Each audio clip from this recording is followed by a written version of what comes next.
우선 1시간 이상 기다리게 해서 죄송합니다. 정언 거부권 고지하겠습니다. 정인의 정언으로 인해 본인이나 친족이었던 사람, 법정 대리인, 후견 감독인 형사소추 또는 공소제기를 당하거나 유죄 판결을 받을 사실이 드러날 염려가 있는 경우 사유를 소명하고 정언을 거부할 수 있습니다. 정인이 선서를 하신 후에 개별적인 신문사항에 대해 같은 이유로 정언을 거부할 수 있습니다. 거짓말을 하면 위정죄로 처벌받을 수 있습니다. 선서하십시오. 선서, 양심에 따라 숨김과 보탬이 없이 사실 그대로 말하고 만일 거짓말이 있으면 위증의 벌을 받기로 맹세합니다. 증인 김용빈. 청구인 주신문하십시오. 증인은 2023년 7월 25일 중앙선거관리위원회, 앞으로는 선관이라고만 하겠습니다, 사무총장으로 임명되셨죠? 네, 7월 26일자이고 나머지는 맞습니다. 네. 먼저 선거 무효소송 대법원 판결과 관련해서 몇 가지 여쭤보겠습니다. 21대 총선 후 총 126건의 선거소송이 제기되었고 법원은 이를 모두 기각하거나 각하했죠? 제기 건수는 제가 알고 있기로 140건이고 네. 14건이 소추가 되고 본안에 나가서 각하나 기각이 된 게 126건으로 알고 있습니다. 네. 피청구인은 2025년 1월 15일 페이스북에 공개한 국민께 드리는 글이라는 자필 편지에서 선거소송의 투표함 검표에서 엄청난 가짜 투표지가 발견됐다라고 했는데 과거 여러 차례 선거소송 재검표에서 정규 투표지가 아닌 가짜 투표지가 발견된 적은 없었죠? 제가 보고받기에는 없는 것으로 알고 있습니다.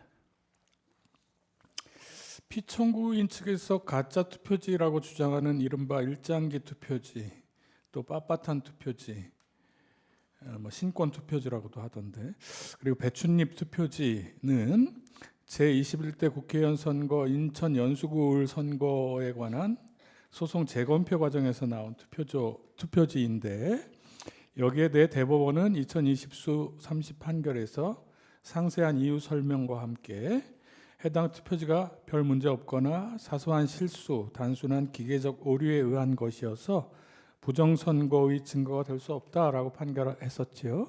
네, 판결문상 그렇게 되어 있는 것으로 알고 있습니다.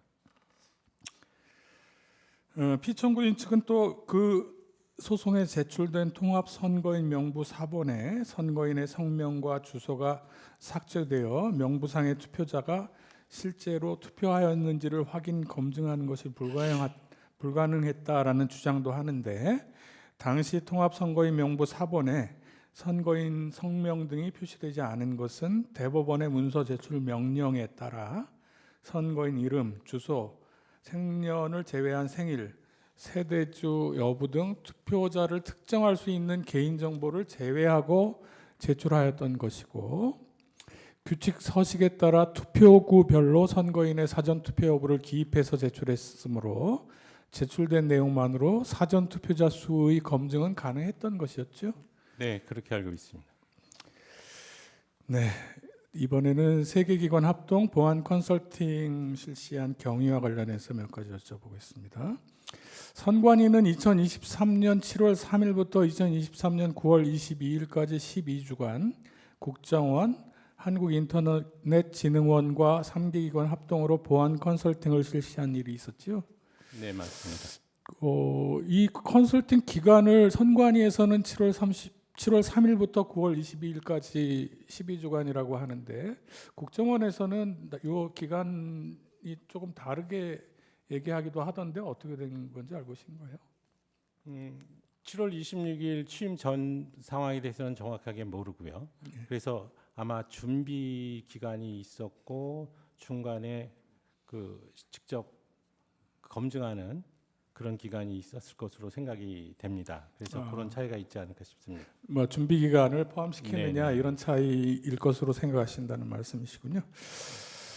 예. 7, 18항은 생략하겠습니다. 이 보안 컨설팅 그 근거와 관련해서 국정원 쪽에서 국가 그 법령 중에서 정보통신기반보호법 얘기를 하고 있는데요. 선관위 선거정보 시스템은 2005년 12월에, 재외선거관리 시스템은 2012년 2월에 정보통신기반보호법에 따른 주요 정보통신기반 시설로 지정되었고, 선관위는 지정된 시스템에 대해서 법 제5조에 따른 주요 정보통신기반 시설 보호 대책을 수립 시행하고 이걸 과학기술정보통신부 및 국정원에 보고해 왔지요. 법상으로 그러니까 그 정보통신기술 과학정보통신부가 아니고요. 예. 국무조정실과 국정원에 보고하도록 되어 있습니다. 아, 국무조정실과 그 두 기관에 보고해 왔죠. 네. 국정원이 그 2023년 전까지 그 전자정보법에 따른 실태 정보 보안 관리 실태 점검 그거를 실시해 왔는데 이제 선관위는 일단 그 대상은 아니죠. 헌법기관은 아닙니다. 예. 그리고 국정원이 정보통신기반보호법 제5조의 2에 보면 그 보호대책의 이행 여부를 확인할 수 있다고 돼 있는데 그 보호대책의 이행 여부를 확인하겠다고 선관위에 그 통보하거나 현장 점검을 요청하거나 한 그런 일이 있었습니까? 네, 그런 일은 없는 것으로 알고 있습니다. 네, 11항입니다. 2023년 1월 행정안전부가 국회, 법원, 헌법재판소, 선관위 등 헌법재판을 기관을 대상으로 보안 컨설팅을 실시하니 희망하는 경우에 참여해달라 이런 공문을 보냈고, 이에 대해 선관위가 답을 하지 않자 국정원 직원이 별도로 선관위 담당 직원에게 컨설팅을 받으라고 권유와 제안을 하기도 했다라고 하는 기사가 있었는데요. 혹시 이런 일이 있었는지 알고 계신가요? 네, 그렇게 보고를 받았습니다. 네. 여기 12항에서도 제시는 하지 않겠습니다. 2023년 5월 3일경 선관위에 대한 북한의 해킹 공격이 있었는데도 선관위가 보안 점검에 응하지 않았다라는 언론 기사가 났고, 당일 선관위는 헌법상 독립기관인 선관위가 행안부나 국정원의 보안 컨설팅을 받을 경우 정치적 중립성에 관한 논란이 야기될 수 있다라고 하는 취지의 알림 자료를 배포한 사실이 있죠.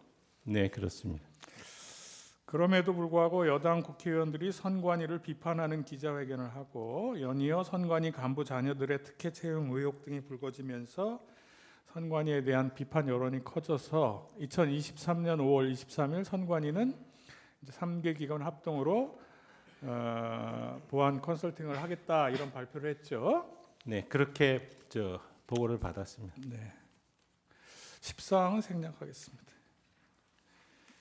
보안 컨설팅 점검 결과 발표와 관련해서 2023년 10월 10일 국정원이 언론기관을 상대로 투개표 시스템 해킹 취약점 등 선관위 사이버 보안 관리 부실 확인이라는 제목으로 보도자료를 배포했고, 또 그 점검 결과를 브리핑하기도 하고 그랬던 내용 알고 계시죠? 네. 국정원은 보안 점검 결과 해킹 메일을 통해 선관위 직원의 상용 메일 계정이 악성 코드에 감염되어 메일함에 저장된 대외비 문건 등이 유출된 사실은 확인되었지만 내부망인 선관위 선거 시스템이 침해된 흔적은 확인되지 않았다라고 발표했죠. 네. 17항 생략하겠습니다. 18항 위 보안 컨설팅을 합동으로 수행한 3개 기관 중 하나인 한국인터넷진흥원의 이원태 원장은 2023년 10월 16일 국정감사에서 위 보도자료 내용이라든지 국정원이 발표한 보도자료 내용이라든지 배포 일정 등에 대해 사전 협의가 없었다라고 밝혔다는데 증인 이 사실 알고 계세요? 언론을 통해서 그 부분은 알고 있는 내용입니다. 네.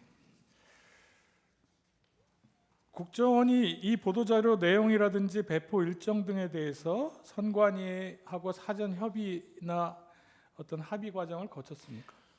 이 보안 컨설팅과 관련한 부분에 있어서는 처음에는 그 양기관이 그 협의해서 그 소위 보안 컨설팅 결과 보고에 대한 부분을 협의해서 공동 발표를 하는 것이 어떻겠느냐라는 식으로 진행이 된 겁니다. 예. 근데 이제 서로가 지금 그 결과에 대한 내용을 어디까지 담을 것인지에 대해서 의견 일치를 볼 수가 없었기 때문에 그 따로 발표하게 된 겁니다. 처음에는 공동 발표하기로 했는데 네. 좀 의견 일치가 안 돼서 따로 예. 그 발표했고 그렇게 따로 발표하기로 뭐 이렇게 얘기가 서로 된 겁니까? 그렇습니다. 그러니까 공동 발표를 할 수가 없으니 그러면 각자의 입장에서 발표를 하자라고 된 겁니다. 그랬군요. 그래서 이제 그 같은 날 2023년 10월 10일 국정원도 발표를 했고 선관위도 따로 네. 그 중앙선관위 정보보안 시스템 컨설팅 결과 관련 입장이라고 하는 내용을 발표를 하신 거죠. 네, 그렇습니다. 그 선관위가 발표하신 보도자료 요지는 부정선거 방지 위한 법적 제도적 장치를 배제하고 기술적 부문에 한정해서 실시되었다. 그리고 기술적 해킹 가능성만으로 실제 선거 결과 조작 등 부정선거 실행은 불가능하다.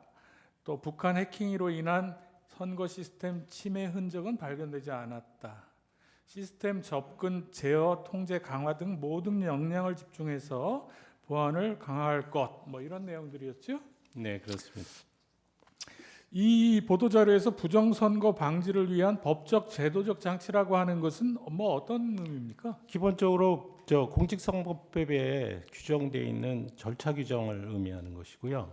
거기에 따라서 그 선거 관리를 필요로 하는 우리 선거 관리 지침에서 저 제도적으로 시행하는 방법들을 의미하는 겁니다. 네. 보안 컨설팅의 구체적 전공 방법 관련해서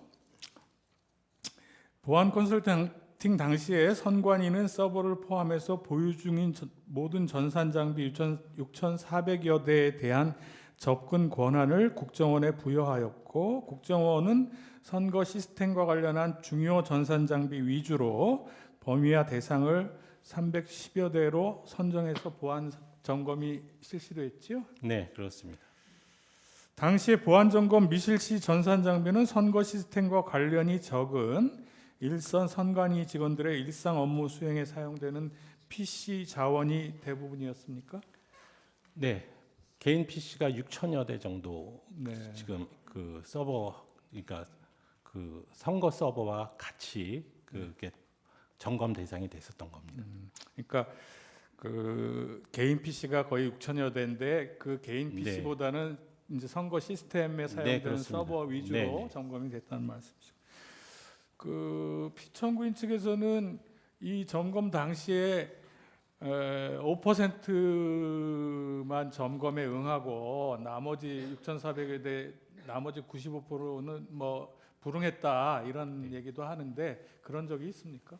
그게 이제 단순 수치로 6,400여 대의 PC 그 서버를 기준으로 해서 300몇 개만 검증을 할 수밖에 없으니까 그게 5% 정도로 나온 것 같습니다. 근데 실질적으로는 이 서버 검증의 대상은 그 보안 관제에 있는 그 데이터베이스라든지 이런 서버에 집중이 되게 되니까 단순한 5%와 같은 그런 프로테이지로 이 검증 절차에 대한 내용을 그 발표하는 것은 적절하지 않았다고 뭐 생각합니다. 그렇기도 하고요. 그러니까 5%를 제외한 나머지는 불응해서 점검에 응하지 않았기 때문에 그렇지는 않습니다. 그러니까 예. 결국은 그 시간적 제한과 그다음에 인원적 제약이 있으니까 아마 국정원 입장에서도 그 검증 절차를 할 때 모든 서버를 다 볼 수는 없었을 겁니다.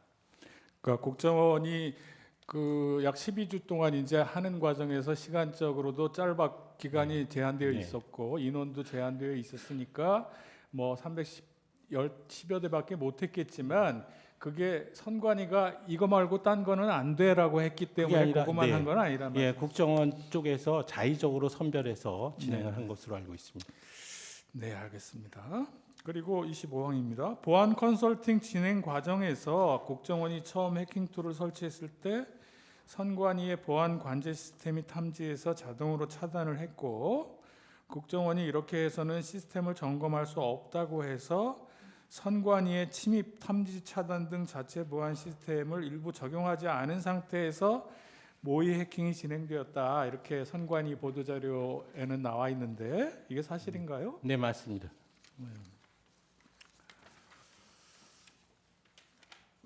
또 보안 컨설팅을 위해서 선관위는 국정원 측에 시스템 구성도, 정보 자산 현황, 시스템 접속 관리자, 테스트 계정을 사전에 제공했었지요. 네, 그렇습니다. 보안 컨설팅이 이런 조건에서 진행되었기 때문에 선관위는 국정원의 전체 시스템 장비에 대한 점검을 불응하고 일부만 허용했다. 또는 국정원의 보안 시스템 정보 점검 거부 및 가상의 서버를 제출했다. 선거관리 시스템의 5%만 점검했는데 보안성이 지극히 취약해서 아무나 해킹해서 선거 결과를 조작할 수 있더라. 또 해킹 시도에 얼마든지 데이터 조작이 가능하고 방화벽은 사실상 무용지물이더라. 국정원 확인 결과 선거관리 시스템 전반이 부실하고 해킹 및 투개표 시스템 전반이 시스템이 전반적으로 조작 가능하더라라고 하는 주장에 대해서는 수용하기 어렵다라고 하는 취지의 보도 자료나 설명 자료를 여러 차례 발표했었죠. 네,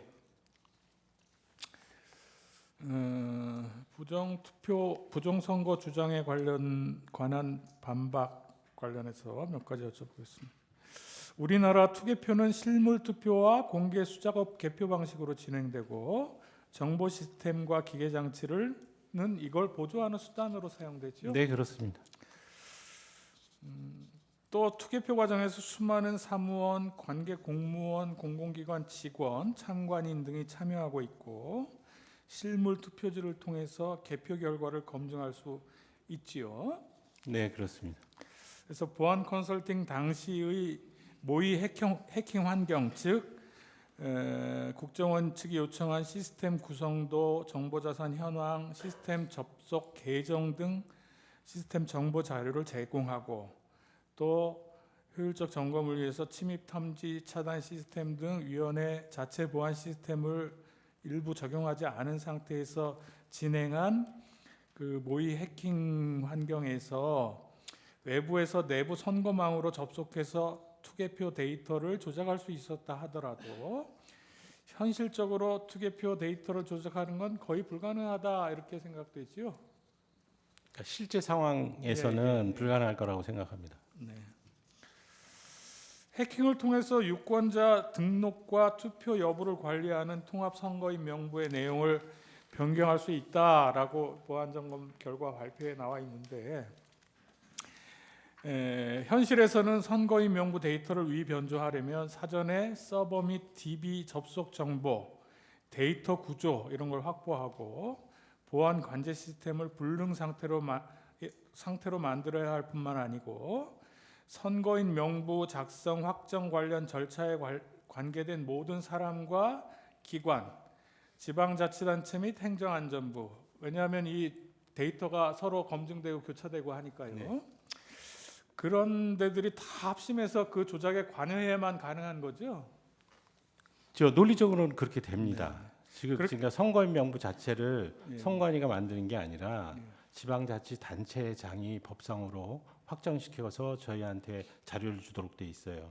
그러니까 그 자료는 지금 지방자치단체에서 가지고 있는 자료이기 때문에 저희가 서버에 있는 자료를 변경했을 때 그냥 양쪽으로 맞춰서 교체 검증을 해보면 그대로 나타나게 돼 있는 구조입니다. 네. 그래서 이제 현실에서는 이런 게 사실상 불가능하고 네. 지금 보안 점검에서는 아까 얘기한 그런 어떤 해킹 환경을 조성했기 때문에 그 데이터를 변경할 수 있었다 이렇게 얘기한 것으로 네. 그렇게 보고 있는 거죠. 네. 그리고 이제 해킹을 통해서 투표 관리관 도장의 이미지를 절취해서 사전 투표용지와 동일한 투표용지를 얼마든지 만들 수 있었다라고 하는 결과 발표 내용과 관련해서도 사전 투표관의 사인 도장을 등록하는 통합선거인 명부 시스템은 외부와의 접속이 차단된 폐쇄망에서 운영되고 있고 제한된 기간만 접속 가능하며 가능해서 외부에서 해당 이미지 파일을 취득하는 게 굉장히 어렵지요. 그리고 실제 투표용지와 동일한 투표용지를 발급하기 위해서는 청인 혹은 사인 외에도 투표용지 발급기 및 전용 드라이버 프로그램을 모두 취득해야 되므로 이걸 한꺼번에 다 한다라고 하는 건 현실적으로는 좀 불가능하지 않느냐 이렇게 네, 보고 그렇습니다. 있는 거죠. 32번은 이렇게 좀 묻겠습니다. 비밀번호가 매우 단순하다라는 점검 결과와 관련해서는 선관위가 보안 컨설팅 결과를 수용해서 단순한 비밀번호를 즉시 변경했고 또 이후 모든 시스템의 비밀번호를 안전한 방식으로 변경하고 주요 시스템의 경우 본인 인증을 포함한 다중 인증 체계로 운영하고 있죠. 네. 보안 컨설팅 이후 선관위의 조치 관련해서 몇 가지 여쭤보겠습니다. 선관위는 보안 컨설팅 이후 이행 추진 TF를 구성해서 지적된 취약점을 대부분 조치하였고 이와 관련한 보도자료를 홈페이지에 게시하고 배포했죠. 그렇습니다. 또 22대 국회의원 선거 실시 전에 정당 창관인의 입회하에 2차례 국정원과 합동으로 이행 여부 현장 점검을 완료했죠. 네, 맞습니다. 그렇게 이제 개선 조치를 하고 점검 완료한 후에 이전에 국정원에서 31점인가 나왔던 점수가 네. 다시 이렇게 평가해 보니까 70몇 점까지 나왔다면서요. 71.5로 제가 보고를 받은 것 같습니다. 71.5 정도 네. 나왔습니까? 그러면 어쨌든 그 이전에 비해서 지적됐던 점들이 많이 개선되고 보안 수준이 많이 이제 향상된 거네요. 네. 이 보안 컨설팅과 관련한 부분에서 자꾸 부정선거 시비의 논쟁거리로만 작동이 되는데 이 선관위 입장에서는 이 지금 보안 특히 서버라든지 이 보안에 대한 부분이 굉장히 중요합니다. 그 뜻은 부정선거를 방지하기 위한 그런 개념이 아니고 우리 지금 법제가 사전투표제라는 것을 운영하지 않습니까? 네. 그러면 선거를 하는데 사전투표제를 운영하게 되면 통합선거인 명부, 즉 서버의 도움을 받아서 선거를 치를 수밖에 없는 구조입니다. 그때 이 서버가 공격을 받아서 통합선거인 명부의 조작이라든지 이런 부분들이 가능해지면 그 자체로 해당 선거는 무효입니다. 그렇기 때문에 재선거를 할 수밖에 없고 극심한 사회적인 혼란에 빠지게 되는 겁니다. 그래서 저희 입장에서도 이 선거관리위원회의 이 서버의 보안 문제가 그렇게 중요한 것이고 또 때마침 국정원에서 그와 같은 내용을 점검하겠다고 하니까 서로 이해관계가 이제 맞아서 진행하게 된 사안입니다. 그래서 적극적으로 보안 컨설팅에서 지적된 사항에 대해서는 전부 개선을 해야 되겠다는 것이 우리의 생각이었고 실제적으로도 이 보안 컨설팅 결과 이후에 정부에서 상당한 돈을 지원해서 저희 선거 서버를 개선하였습니다. 그런 상황에서 22대 국선이 치러졌기 때문에 저희들 입장에서 계속적으로 이 서버와 관련된 이런 부분에 대해서 계속적으로 부정선거 주장이 지금 계속 이루어진다는 것에 대해서는 굉장히 좀 안타깝게 생각합니다. 네. 선관위가 압수수색을 못한다 이런 얘기도 피청구인이 하셨던데 선관위는 적법 절차에 따른 수사기관의 압수수색에는 응하고 있지요. 그래서 네, 있죠. 2020년 1월부터 최근까지 경찰과 검찰이 중앙선관위 그리고 지역선관위를 대상으로 하는 압수수색이 181차례였고 윤석열 정부에서 중앙선관위를 대상으로 하는 압수수색도 30차례 있었다라고 하는 보도가 있었는데 맞는 내용이죠? 이 수치에 대한 부분은 지금 압수수색 영장 절차에 의하면 네. 그 영장 사본을 그 피압수수에게 제공하지는 않습니다. 그래서 저희가 영장 사본 등이나 이런 자료는 갖고 있지 않고 다만 거기에 관련된 위원회 내부에서 산출된 그런 보고서 등을 감안한 숫자이기 때문에 그 숫자가 정확하지 않을 수 있습니다. 근데 지금 청구인 대리인께서 말씀하시는 그 정도 숫자는 지금 저희가 되는 것으로 확인했습니다. 네. 서버 점검과 관련해서 이렇게 보안 컨설팅을 하고 이후에 이행 여부 점검을 한 후에 국정원이나 어떤 다른 기관에서 이 서버 점검 혹은 시스템 점검이 필요하다, 혹은 뭐 그 보안 점검을 요청했다거나 한 일이 있습니까?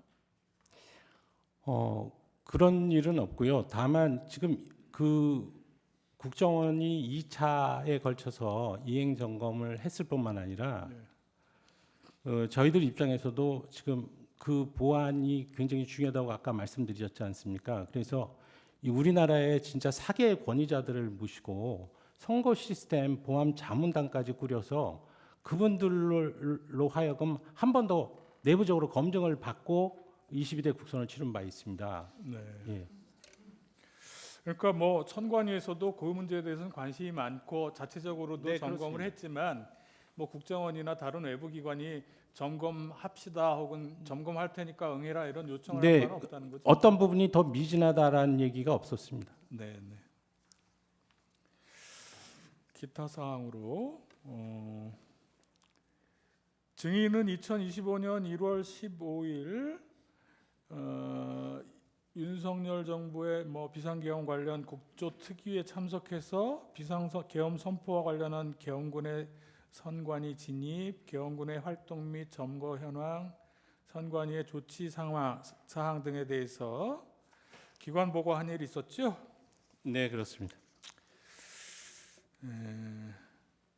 어떻습니까? 중앙선거관리위원회 사무총장으로서 2024년 4월에 치러진 22대 국회의원 선거가 그 부정선거라고 하는 거에 대해서 어떻게 생각하세요? 제가 2023년 7월 26일 이 지금 외부에서 사무총장으로 들어오게 된 그 동기가 기본적으로 21대 그 국선이나 대선을 거치면서 확대됐었던 부정선거론의 상황 하에서 어떻게 22대 국선을 제대로 잘 치를 수 있겠느냐라는 그런 문제 하나하고, 그다음에 선관위의 그 고위직들의 그 자녀 부정 채용 의혹에 따라서 선관위 그 인사 제도라든지 그 조직의 그 비리 개선을 해야 된다는 그런 목적하에 두 가지 명제를 소명으로 받고 이 자리에 들어왔습니다. 그렇기 때문에 22대 국선을 치르기 위해서 나름 많이 제 스스로는 진짜 열과성을 다했다고 생각을 하고요. 그 사이에 그 부정선거 그 주장을 하시는 분들의 의견도 많이 경청을 했습니다. 그래서 그 국민들께서 진정으로 이제 이 선거 관리 차원에서 볼 수 있는 소위 조금이라도 감추지 않고 투명하게 공개하는 것이 좋겠다는 생각 때문에 몇 가지 제도, 예를 들어서 CCTV 그 영상에 대해서 24시간 공개를 한다든지, 아니면은 지금 그 개표 과정에서 실제적으로 천천히 그 찍힌 투표용지를 제대로 소위 참관인들께서 감시할 수 있도록 수검표 제도를 도입한다든지 그런 절차를 취해 왔기 때문에, 그렇게 함에도 불구하고 계속적으로 이 선관위의 이 선거관리 제도에 허점이 있고 그로 인해서 부정선거라고 생각하시는 국민들이 있으시다고 하는 그런 부분들이 총장으로서는 굉장히 안타까울 뿐입니다. 예, 이상입니다.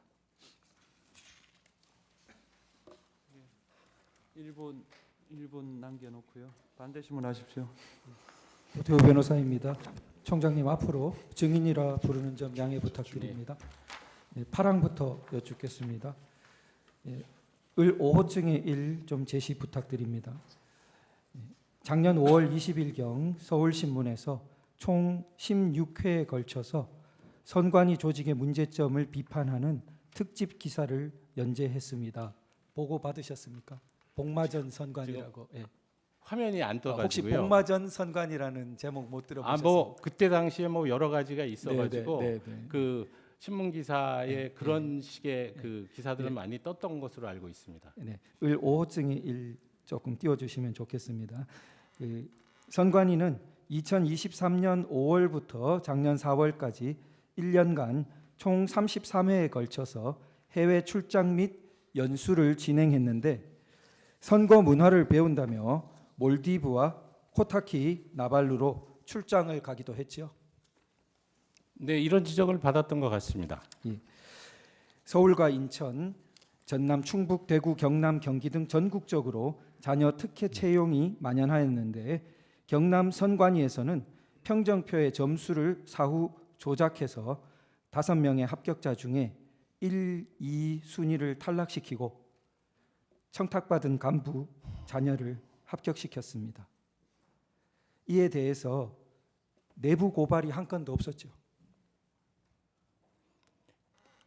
내부 고발이라는 그 사안에 대해서 자녀 채용 비리 네, 이 지금 부분들은 없었던 것 확인하고 그 다음 아닙니다. 여쭙겠습니다. 지금 제가 말씀을 드릴게요. 계속적으로 지금 얘기하는데 조직의 비리와 부정선거론이 과연 그 연관관계가 있을까? 제가 싶은 부정선거 생각이- 이야기도 안 아닙니다. 꺼냈지 않습니까? 아니, 총장님, 자, 제가 질문 시간이 제한되기 때문에 네, 양해 알겠습니다. 부탁드립니다. 예, 근데 이 12항인데요. 선관위의 장기간 가족 채용 비리, 어떠한 내부 견제도 작동하지 않았던 점을 보면 선거 관리에 심각한 문제점이 생겼다 해도 유사한 방식의 폐쇄성이 작동했을 거라고 추정하는 편이 일반 경험에 부합하는데요.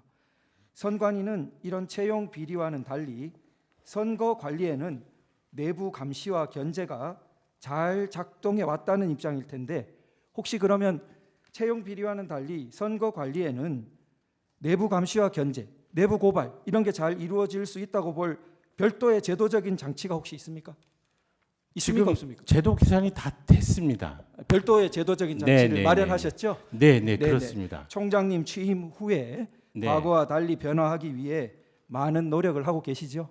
네, 지금 그러니까 계속적으로 문제가 되는 게 예, 과거의 비리에 노력하시는 거 대해서는 확인하고요. 저희들이 인정을 예. 합니다. 근데 예, 예. 제도 개선이 된 상황에서도 자꾸 예, 제가 과거의 잘못만을 지금 말씀하시는 상황이 되니까 1항으로 다시 네. 여쭙겠습니다. 그 선관위 사무총장으로서 선관위는 정상선거의 기준을 어떻게 설정하고 있습니까? 법에 따른 선거라고 생각합니다. 법에 따른 선거입니까? 예. 어느 유권자가 아무런 하자 없이 유효한 표를 행사했는데 선관위의 잘못으로 무효표가 된다면 네, 그런 사람이 만약에 한 명이라도 있으면은 정상 선거입니까 아닙니까? 아닙니다. 을 3호증의 2 좀 제시 부탁드립니다.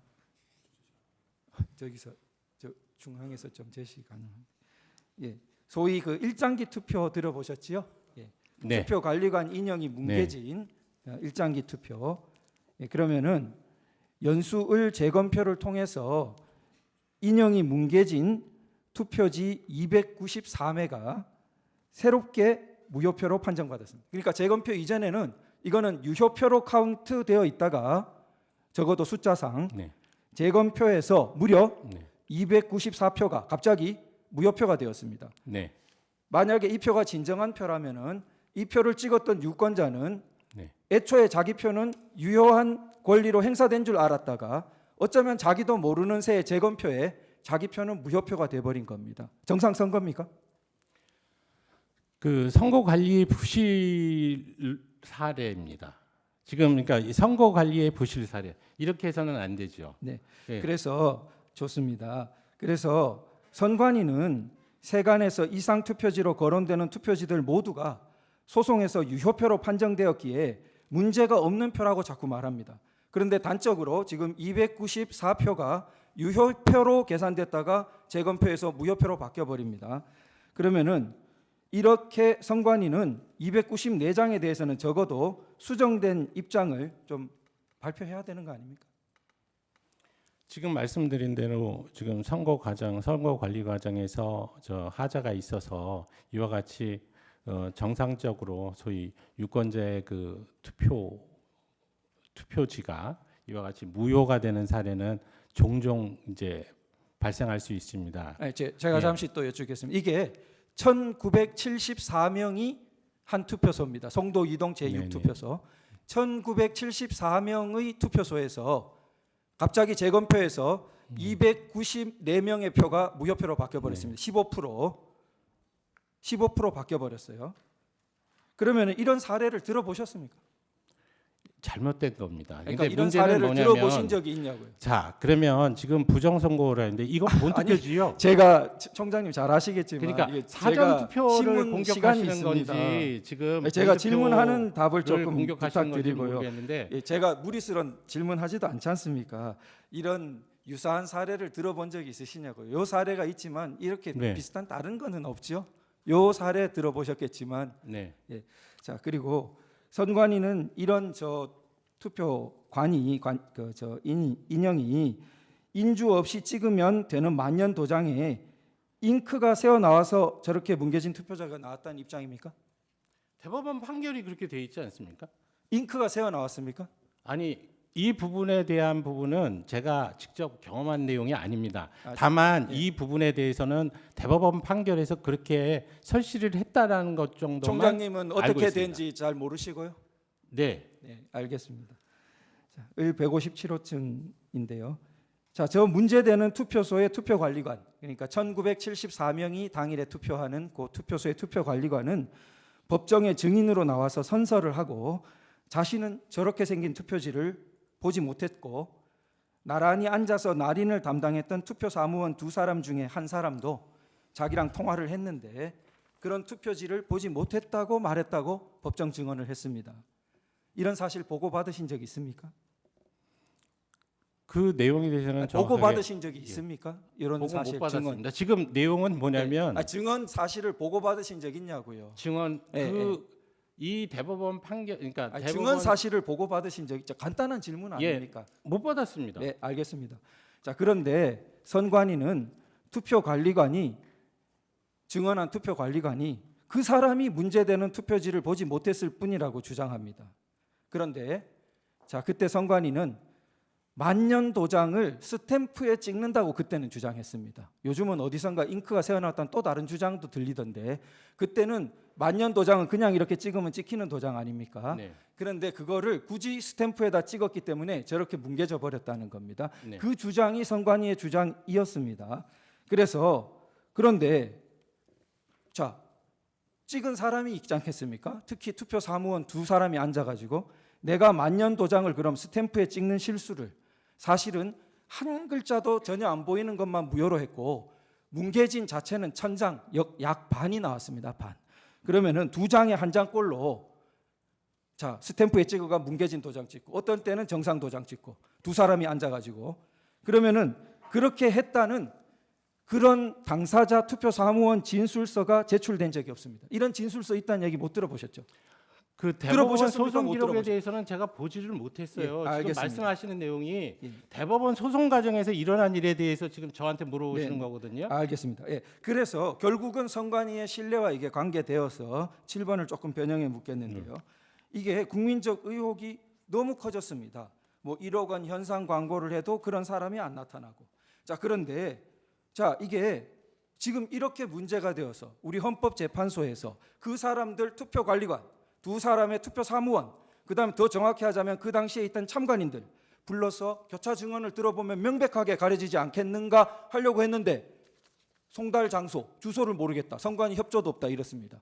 총장님 선관위를 바꾸기 위해 노력하고 계신 거 많이 아는데 전향된 태도로 오늘 당장 이 투표관리관 선관위는 다 갖고 있는 내용 아닙니까? 투표 사무원 참관인들 사람 성명 주소 전해줄 의향 있으시죠?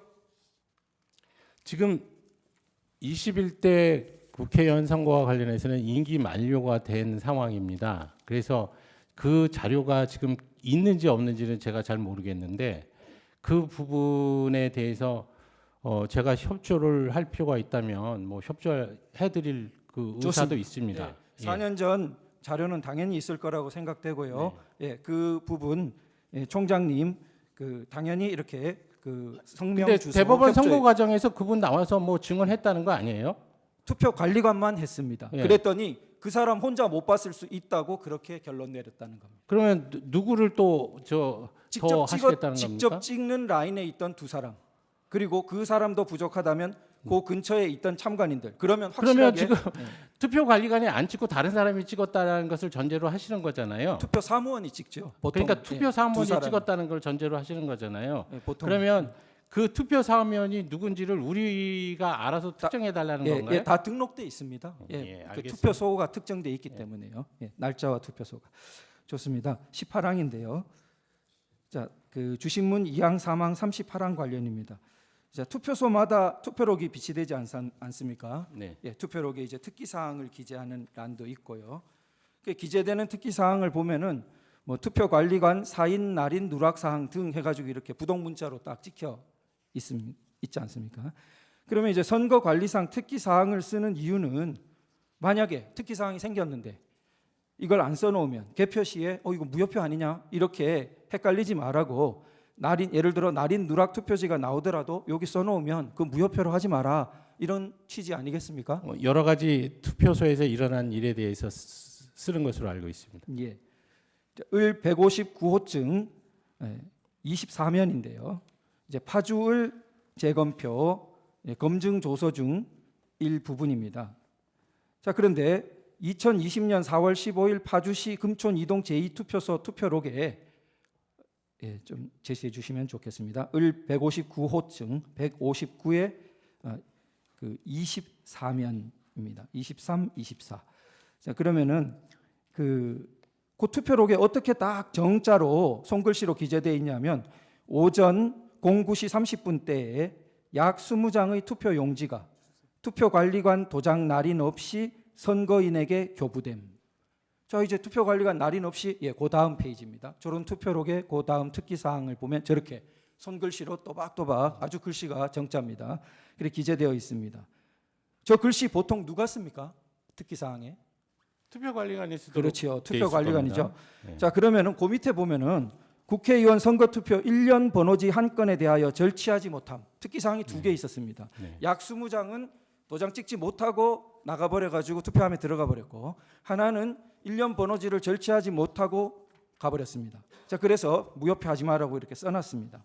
자, 그런데 재검표가 이렇게 이루어지면은 금촌 이동 제2투표소 당일 투표지들을 쭉 재검표하면은 우리는 당연히 어떻게 생각하게 됩니까?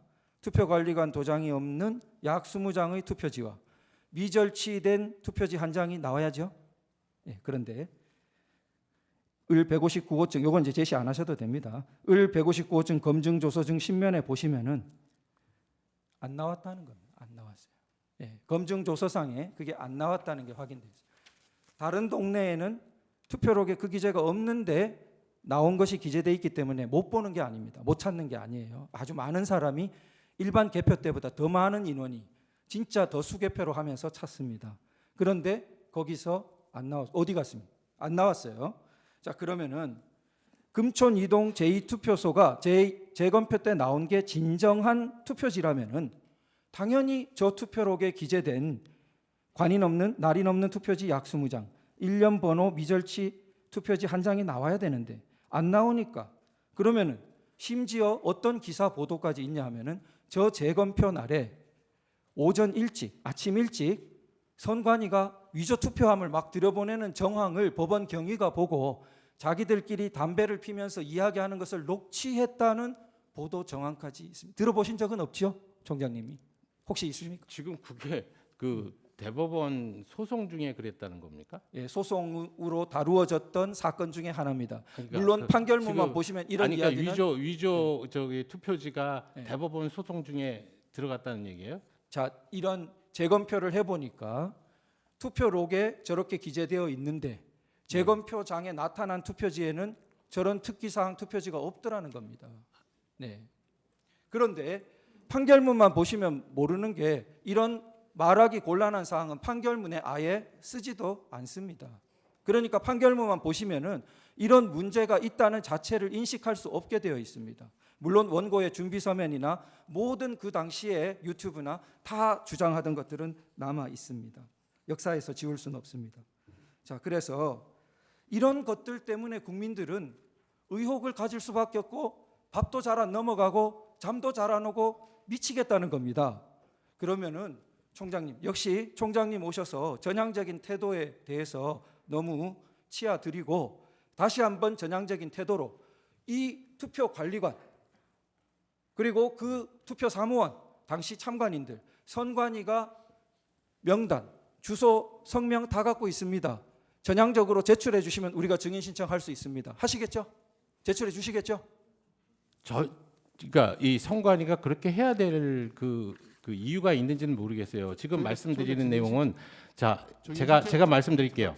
제가 말씀드릴게요. 잠깐 저희가 증인 신청을 위해서 자 지금 질문하시는 내용이 뭐냐면 선관위의 선거 관리에 대한 내용이라기보다는 지금 선관위의 선거 소송에 관련해서 대법원이 한 아니요 얘기에 지금 대해서 지금 말씀을 드리는 것 같습니다. 선관위가 투표한 같은 거 다 관리하시지 않습니까? 네. 제대로 관리했다면 저런 투표지가 나와야 되는 거 아닙니까? 안 나왔기 때문에 그러니까 제가 말씀드리는 것은 이 지금 21대 국선은 제가 관리한 게 아니기 때문에 정확한 내용을 몰라요. 압니다. 그리고 지금 내가 말씀드리고 싶은 얘기는 아는 얘기는 판결문이나 기타 보고서를 보고 지금 아는 내용인데 그렇게 자세하게 선거 소송 중에서 어떤 일이 있었느냐라는 부분을 저한테 물어보시면 제가 답변할 수가 없고 네네. 지금 대법원에서 확정 판결이 된 사안에 대해서 네. 또 다른 헌법기관인 사무총장이 나와서 대법원 판결이 문제가 있으니 이런 부분을 다시 조사해야겠으니 여기에 응해달라는 요구에 응할 수 있겠냐 그 말씀을 드리는 네, 거예요. 제가 총장님께 어떤 판결에 문제점이 있다는 진술을 말씀드렸던 것도 아니고요. 제가 그렇게 해달라면서요. 아니요, 저는 이런 취지입니다. 뭐냐 하면은 저는 늘 안타까워한 것인데요. 총장님이 안타까워하신 거랑 통한다고 생각됩니다. 자, 선관위는 국민들의 사랑을 받아야 됩니다. 예, 자유민주주의의 꽃이라는 우리 선거를 관리하는 선관위가 만일 아름다운 모습이라면은 국민들의 가장 사랑을 받아야 됩니다. 그런데 정반대로 되어 있는 현실이 너무 안타깝죠. 자, 그러면은 어떻게 사랑받을 수 있느냐? 어떻게 신뢰를 회복할 수 있느냐? 총장님도 불철주야 고민하고 계실 걸로 압니다. 다시 한번 신뢰를 회복할 수 있는 간단한 길 중에 하나는 지금 현재 우리 헌법재판소에서는 대통령 비상계엄으로 선관위의 병력이 일부 들어간 건 몇 사람도 없는데 어쨌든 병력이 출동하고 선거 관리 시스템을 점검 지시했다는 문제 때문에 그 쟁점이 당연히 쟁점으로 나와 있습니다. 그래서 그 재판의 쟁점 때문에 당연히 증인 신청도 원래 연수울 부분은 채택도 해주셨던 바입니다. 그러나 주소를 모르겠어요, 저희가. 그리고 그 법정 증언했던 한 사람 외에는 이름도 모르겠고, 그래서 그런 부분에 선관위의 협조가 필요한 겁니다.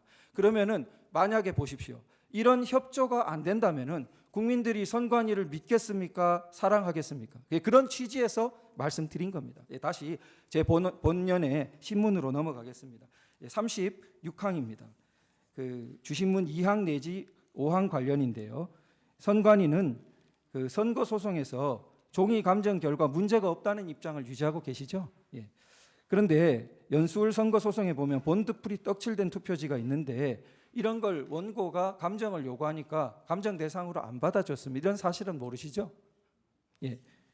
그래서 자, 이게 그때 어떤 일이 있었냐면 피고 선관위가 비교 대상 투표지가 필요하니까 그럼 비교 대상이 원래는 당시 21대 국회의원 선거에 관계된 두 종류밖에 없었습니다. 보통 두 종류 쓰지 않습니까? 그런데 두 종류 계약서하고 있었던 두 종류 외에 무려 몇 개의 롤지를 추가로 갖고 왔냐면 37개의 롤 용지를 추가로 갖고 왔습니다. 그러니까 이게 아니 이 선거에 쓴 것은 두 종류인데 왜 37개를 가져옵니까? 했더니 그때 선관위가 뭐라 했냐면요. 그래서 제가 이제 질문 드리는 겁니다. 2020년 총선에 2017년 대선용 롤지, 2018년 지선용 롤지도 사용했기 때문에 그러면 진정한 투표지인지 비교 대상을 하려면은 그 롤지도 써야 된다는 겁니다. 그래서 무려 37종을 가져왔습니다.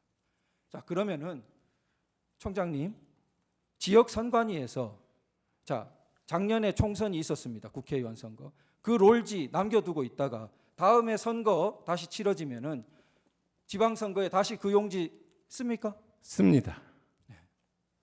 자, 그 롤지가, 설명을 좋습니다. 설명 좀 씁니다. 들을까요? 예, 씁니다. 그러면은 그 롤지가 그 수량이나 입 반출이 정확하게 대장에 기록되고 관리되고 있습니까, 아닙니까? 지금 그 22대 국선 할 때도 그 다음 선거에도 쓴다는 전제하에 여분을 구매를 했고요. 실질적으로 저희가 롤 용지를 사용해서 사전 투표 용지를 발급할 당시에 보면 나중에 끊김 현상이라든지 이런 게 있을까봐 그 나머지 상당히 남은 상태에서 롤 용지를 교환을 하게 됩니다. 뭐 그런 식으로 하기 때문에 그 실제적으로 사용하는 롤 용지의 양을 특정해 드릴 수는 없어요. 근데 지금 상당히 그 22대 국선을 마치고도 재고량이 남아 있는 것으로 제가 알고 있습니다. 저는 여분을 구입하고 보관하는 것을 그 자체로 문제 삼지 않습니다. 네, 그러나 그것은 엄격하게 관리돼야 된다는 데 동의하실 겁니다. 예, 동의합니다. 예, 만약에 그게 관리가 안 되면은 위조 투표지로 쉽게 사용되지 않겠습니까? 네. 그런데 그 당시 연수을 그 비교 대상에는 라벨 붙지 않은 심지어 롤 용지까지 가져왔습니다. 그게 다 사진 증거로 남아 있습니다. 그게 선관위의 당시에 물론 총장님 때는 아닙니다. 그 당시의 관리 실태였기 때문에 오늘날 이런 굉장히 그 총장님을 피곤하게 하는 증인을 피곤하게 하는 일이 있다는 걸 말씀드리고요. 39항입니다. 주신문 38항 관련인데요. 자, 관내 사전투표 경우에는 전국 각지에 3,565개 사전투표소 대략 그렇게 알고 계시죠? 사전투표소. 사전 투표소 예. 3,560 예. 그 정도 됐을 예, 겁니다. 거기서 개표소 256개 개표소로 이제 이동해야 되지 않습니까? 사전 투표소에 있던 투표지가 개표하는 거요? 예, 254개로 알고 있습니다. 예, 그렇습니까? 어쨌든 개표소로 이동을 해야 되는데 그러면 우편 경우에는 지금 동선을 산술 계산으로도 단순 한번 해보십시오. 전국 어디 각지에서나 지금 3,565개 전국 각지에 흩어져 있다가 이게 무작위로 어디로 갈지 모르는데 254개로 경우의 수가 몇 가지 나옵니까 도대체? 그리고 그게 한 번도 아닙니다. 우편 집중국을 거치기도 하고 여기 지역 저기 지역을 거쳐서 그러면은 그 복잡한 모든 동선 과정 중에 하나라도 구멍이 생기면은 큰일이 납니까 안 납니까? 이 사전 투표제는 아까 말씀드렸다시피 법적 사항입니다. 그래서 국민의 총의를 모아서 국회에서 법률로 만들어내는 제도예요. 근데 이 제도에 대해서 선관위의 의견에서 이게 그렇다 나쁘다 이 제도가 장점이 뭐고 단점이 뭐다 그래서 그런 식의 얘기를 지금 선관위 사무총장이 이 사전투표 제도에 대한 장단점을 여기서 얘기할 수 있는 것은 아닙니다. 조금 제 불찰입니다. 저는 제도 장단점을 물었다기보다 이게 완전 무결하게 옮겨질 것이라는 객관적인 보장과 확인 장치가 선관위에 있냐를 선관위 사무총장으로서 저희들 입장에서는 사전 투표제로 인해서 그와 같이 그 관내 그 투표에 대한 부분이 우편 투표로 지금 그 각 관할 시군구 위원회에 배송하는 과정이 상당히 어렵다고는 생각을 하고 있습니다. 근데 법률이 그렇게 돼 있으니까 저희들은 그 법에 따라서 최선의 그 노력을 기울여서 해야 되는 것이지 거기에 대해서 어떤 의견을 말씀드리는 그런 것을 무결성을 뜻하지 않습니다. 확보하기 위한 객관적인 그렇습니다. 제도적인 또 객관적인 장치가 굉장히 어려울 거라고 생각합니다. 자, 그리고 35번인데요. 그 선거 후 감사 제도를 지금 선관위가 두고 있지 않지요? 그 사후 검증 제도를 말씀하시는 거죠? 네. 선진국 일부 예. 국가들에서 두고 있는 그런 제도. 선관위가 두지 않는 게 아니고요. 법에서 두지 않기 때문입니다. 뭐 자체 실시할 수도 있지 않습니까? 지금 말씀하시는 대로 개표가 끝나면 봉인을 합니다. 근데 마치 잘 모르시는 분들은 선관위 내부에 있는 자료들이니까 선관위가 필요에 따라서 그거를 개표도 그 봉인도 뜯어가지고 볼 수 있고 뭐 이런 식으로 생각을 하시는 모양인데 법률에 정해진 절차 이외에는 그 봉인은 함부로 뜯어서는 안 됩니다. 그러면 추가 질문 조금 네. 드리겠습니다. 제가 5분밖에 안 남아서요. 답변 포함이거든요. 자, 선관위가 투표자 명부를 기준으로 자, 그 명부에 투표했다고 하는 기재돼 있는 사람하고 그 다음에 어느 지역만 샘플해서라도 자, 그 사람 기재는 그렇게 되어 있는데 실제 투표한 거 맞는지 표본 조사처럼 이렇게 해서 신뢰를 높이기 위해서 그런 조사를 한 적이 있습니까 없습니까? 누차 말씀드리지만 지금 선거가 끝나면 그 관할 선거구위원회는 그 장부 서류를 봉인해서 보관하도록 돼 있어요. 근데 그거를 꺼내 가지고 다시 본다는 말씀이시잖아요. 그러면 법적 절차에 따라서 법률 규정에 그게 있어야 된다는 겁니다. 지금 그 우리 피청구인 그 대리인께서 말씀하시는 대로 사후 검증, 선거에 대한 사후 검증 제도를 좀 뒀으면 좋겠다는 생각에는 제가 동의를 해요. 알겠습니다. 그래서 뭔가 이게 제도 개선이 필요하다는 생각은 하는데 네, 알겠습니다. 지금, 제가 예. 조금 추가로 네. 드리겠습니다. 그래서 제가 보니까 그 증인께서 그 국회에 가셔서 헌법재판소가 요청하면 서버 감정도 받아들이겠다 이렇게 1월 15일 국회에서 답변하신 바도 있죠. 네, 맞습니다. 예, 좋습니다. 그래서 이 선거 사후 검증 의 양대 축은 네. 서버에 대해서 혹시 불법적인 전산 개입이 없느냐 보는 거 하고 네. 그 다음에 실제로 투표했다고 돼 있는데 그러면은 그 사람이 진짜 투표한 거 맞는지 네, 네. 물론 전수면 제일 좋지만 어딘가 네. 지역을 한정한다든지 이렇게 네. 엄밀하게 샘플링해서 네. 그렇게 검사하는 것이 양대 축이라고 생각됩니다. 네, 네. 자, 물론 우리 서버 감정은 오프라인 감정 말하시는 거죠? 예. 온라인 감정은 그건 뭐 별 그 의미가 없고 보통 선거 소송에서도 원고들이 잠시 그 전원을 내리고 그 오프라인 그 감정을 하는 것을 바라는데 혹시 차이는 아시죠, 총장님? 지금 그러니까 온라인 지금 감정과 아니 오프라인 피청구인 예. 그 대리인께서 원하는 서버의 검증 형태가 어떤 건지 제가 잘 몰라요. 뭐 일반적인 잘 겁니다. 모르는데 그러니까, 예, 예. 저희들 입장에서는 지금 모든 21대 그저 선거와 관련한 그러니까 선거 소송에서 관련한 부분에서 저희가 가지고 있는 자료는 다 보여드렸다고 생각을 합니다. 근데 안 보여준 자료가 저희 이제 중앙 서버에서 했었던 그 전자 정보를 지금 안 보여드린 거예요. 근데 사실은 이게 저희들 입장에서는 이게 의미가 없다라고 몇 번을 말씀드리잖아요. 그다음 제가 실물 조금 투표제니까. 드리겠습니다. 네. 그런데 그래, 감정 말고 저희들 입장에서는 네. 이 소위 전자 정보 네. 서버에 있는 내용 안에 데이터베이스도 필요하다면 검증에 응하겠다는 취지입니다. 예.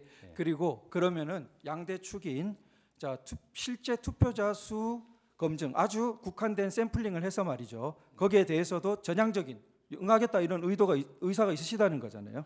법원에서 그러니까 지금 만약에. 얘기한 대로 예. 임의적으로 내지는 자율적으로 저희가 할 수가 없다고 그렇죠, 말씀드렸으니까 물론, 예, 예. 지금 이 공식적인- 헌재나 법원에서 예, 예. 검증 요청 그거 있으면. 신청에 예. 대해서 예, 예. 저 채택을 하시고 네, 검증을 하시겠다 그러면 네. 저희는 어떤 방법을 있는지 다 보여드릴 수 있다는 예, 취지입니다. 답변 아주 감사합니다. 그 시간은 제가 뒤로 미루겠습니다. 청구인 16분 하십시오. 네, 저희 준비한 제주 신문 전에 한 두 가지만 간단하게 좀 확인하겠습니다. 아까 앞에 저희 측 주신문에서 그 2023년에 국정원하고 그 3개 기관 합동으로 보안 점검할 때요. 네. 그때 선관위에서 제공한 게 전산 장비가 전체 개수가 6,400여 대였고, 근데 이 중에 개인 PC가 6,000여 대라고 하셨지 않습니까? 네. 그렇습니까? 그러면 그 나머지 400여 대는 서버라고 보면 되는 겁니까? 그 지금 이런 소송 과정에서 사실은 이게 다 이게 대비 그 비밀 사항이에요. 서버 개수라든지 이런 것들. 그래요? 그래서 뭐 이렇게 하는데 네. 지금 말씀드리는 6천여 대 그 PC라는 뜻은 저희 직원이 3,000명 정도 됩니다. 네. 그런데 직원이 사용하는 그 PC가 내부망과 망이 분리가 외부망 돼 있으니까. 두 대의 PC를 사용하니까 네. 그렇게 대충 계산을 한 겁니다. 네, 네, 알겠습니다. 그러면 실제로 국정원에서 보안 점검하면서 봤다는 그 5% 300여 대겠죠. 그러면 그 300여 대는 개인 PC도 포함되어 있고 서버도 있지만, 포함되어 예, 있고. 서버도 포함되어 있는 겁니다. 네, 알겠습니다. 그리고 이건 뭐 선거하고는 관계 없는 얘기인데 확인차 이 계엄 당일날 선관위 여기저기 지금 저 뭐 과천청사도 그렇고 관악청사, 수원, 연수원 다 군이 들어왔지 않습니까? 그거는 저희 시스템으로 다 확인한 내용인데 확인차 여쭤보면 그 당시에 선관위에서 군 투입 요청을 한 사실은 전혀 없으시지요? 네, 없죠. 예. 네, 이상입니다. 준비한 것 이어서 묻겠습니다. 증인은 2023년 7월 25일에 사무총장으로 26일입니다. 26일에 그렇다면은 아까 주신문에 있었던 7월 3일부터 2023년입니다. 9월 22일까지의 국정원 비롯해서 3개 기관 합동으로 했던 보안 컨설팅은 결국 사무총장님이 다 하신 거네요, 증인께서. 거의 대부분. 제가 한 거는 아니죠. 아, 물론 그렇죠. 예, 네. 계실 때 진행된 거죠. 뭐 그렇다고 예. 할 수 있습니다. 뭐 아까 그 국정원에서 증인으로 나오셨는데 이제 그분께서 말씀하신 게 원래 증인께서 사무총장이 되시기 전까지는 선관위에서 협조가 잘 안 돼가지고 점검이 잘 안 됐었는데 증인이 취임한 이후에 협조가 돼서 그때부터 점검이 시작되었다 이렇게 말씀을 하셨거든요. 네. 예. 그래서 뭐 증인께서는 당연히 다 명명백백히 밝히실 거니까 다 협조를 잘 하신 거잖아요, 그렇죠? 네. 예. 어차피 받기로 한 거 확실하게 그러니까요. 줘야 된다고 생각했습니다. 그러니까요. 혹시 그 증인께서 사무총장으로 임명되면서 네. 피청구인으로부터 이런 보안 컨설팅에 잘 응해달라 이런 권고를 받으신 적이 있나요? 저는 피청구인과 계속적으로 제가 총장에 취임할 때서부터 그런 얘기가 있었지만 한 번도 사적으로 만나본 적이 없고 그간에 신년 인사할 때 신년 할애식에서 잠깐 뵙고 인사한 거하고 그다음에 부친당 당하셨을 때 잠깐 인사한 거 그거 2개밖에 없고요. 일단 대통령께서도 뭐 그렇게 생각했는지 모르지만 저 입장에서는 이 선거관리 사무총장이라는 지위가 기본적으로 정치적으로 매우 민감한 자리 아닙니까? 그래서 공적인 사무총장의 언행 자체가 그 정치적 중립성의 시비를 불러일으키기 굉장히 좋은 자리라고 생각을 했습니다. 그래서 예. 저 스스로가 소위 공적인 사무총장이 해야 되는 업무 이외의 것은 절대 안 하겠다라는 생각을 했었고요. 아니 왜 제가 여쭤보느냐면요. 아까 주신문 하실 때 그 사무총장 임명되시면서 2가지 소명을 갖고 시작을 하셨다. 근데 네. 그 중에 하나가 부정선거 의혹을 잘 해명하겠다라고 하는 네. 거라고 말씀을 하셔가지고 그러면은 취임 당시부터 이 부정선거 의혹을 내가 사무총장으로 가면서 이거를 해소를 하겠다라고 마음 먹으셨다는 거잖아요. 근데 그거를 그 동안에 계속 네네. 법조인으로 계시다가 선거 관리위원회의 사무총장으로 바로 임명이 되셨는데 네네. 그런 생각을 바로 하실 수 있을까 싶어가지고 혹시 권고 같은 게 있었나 여쭤보는 거예요. 당시 저 사법연수원장을 하고 있었을 그렇죠, 때고요. 사법연수원장, 예. 지금 그때 저한테 권유를 하신 분이 지금 현재 노태학 위원장하고 그다음에 선거관리위원회 상임위원이신 분이 공교롭게 저하고 연수원 동기입니다. 다 16기. 그래서 잘 아시는 분들이에요. 근데 아마 저한테 권유를 하시기 전에 외부적으로 외부에서 사무총장을 이제 모셔와서 이 난국을 타개해야겠다는 생각을 하셨던 것 같아요. 알겠습니다. 그런데 시간이 없어서 자꾸 죄송합니다. 나머지 분들이 전부 이렇게 응해주시지 않으니까 저한테 와서 좀 어려운 일이니까 좀 도와달라고 얘기를 하는 과정에서 그런 얘기들이 다 나오고 네네. 그 알겠습니다. 예. 죄송합니다. 시간이 없어가지고요. 물론- 그 보안 컨설팅 2번 받으셨잖아요. 그렇죠. 보안 컨설팅 이후에 이행 현장 점검 2번 받으셨잖아요. 네, 그렇습니다. 그렇죠. 그리고 그때 적정성 점수가 31.5점에서 71.5점으로 향상됐다. 바로 향상된 건 아니고요. 어쨌거나 예, 22대 쭉, 전까지. 예. 그랬는데 그 피청구인은 2024년 12월 12일자 담화문에서 지난 24년 4월 총선을 앞두고도 문제 있는 부분에 대해 개선을 요구했지만 제대로 개선되었는지 알 수 없다. 네. 이렇게 말씀을 하셨거든요. 예. 근데 지금 점수가 72.5점까지 향상이 됐으면 개선이 된 거 아닌가요? 저는 됐다고 생각을 그렇죠. 했습니다. 그러면 예. 이런 개선 상황이 피청구인한테는 보고가 안 됐나요? 그러니까 선관위에서 직접적으로 대통령한테 보고할 사항은 아니고요. 누가 보고해야 되나요? 아니, 그러니까 국정원이 그 이행 점검을 했으니까 당연히 국정원에서 보고를 했다고 생각을 한 했어야 거죠. 되겠죠. 네. 예. 근데 지금 피청구인이 이렇게 담화문에서도 개선이 됐는지 알 수 없다라고 하는 걸 보면 보고가 안 된 모양이죠. 그건 모르겠습니다. 그 지금 계속 문제가 되고 있는 인천 연수구 을 선거무효 소송 그거에 관련해 가지고 여쭤볼 건데요. 요게 지금 잘 보이시나요?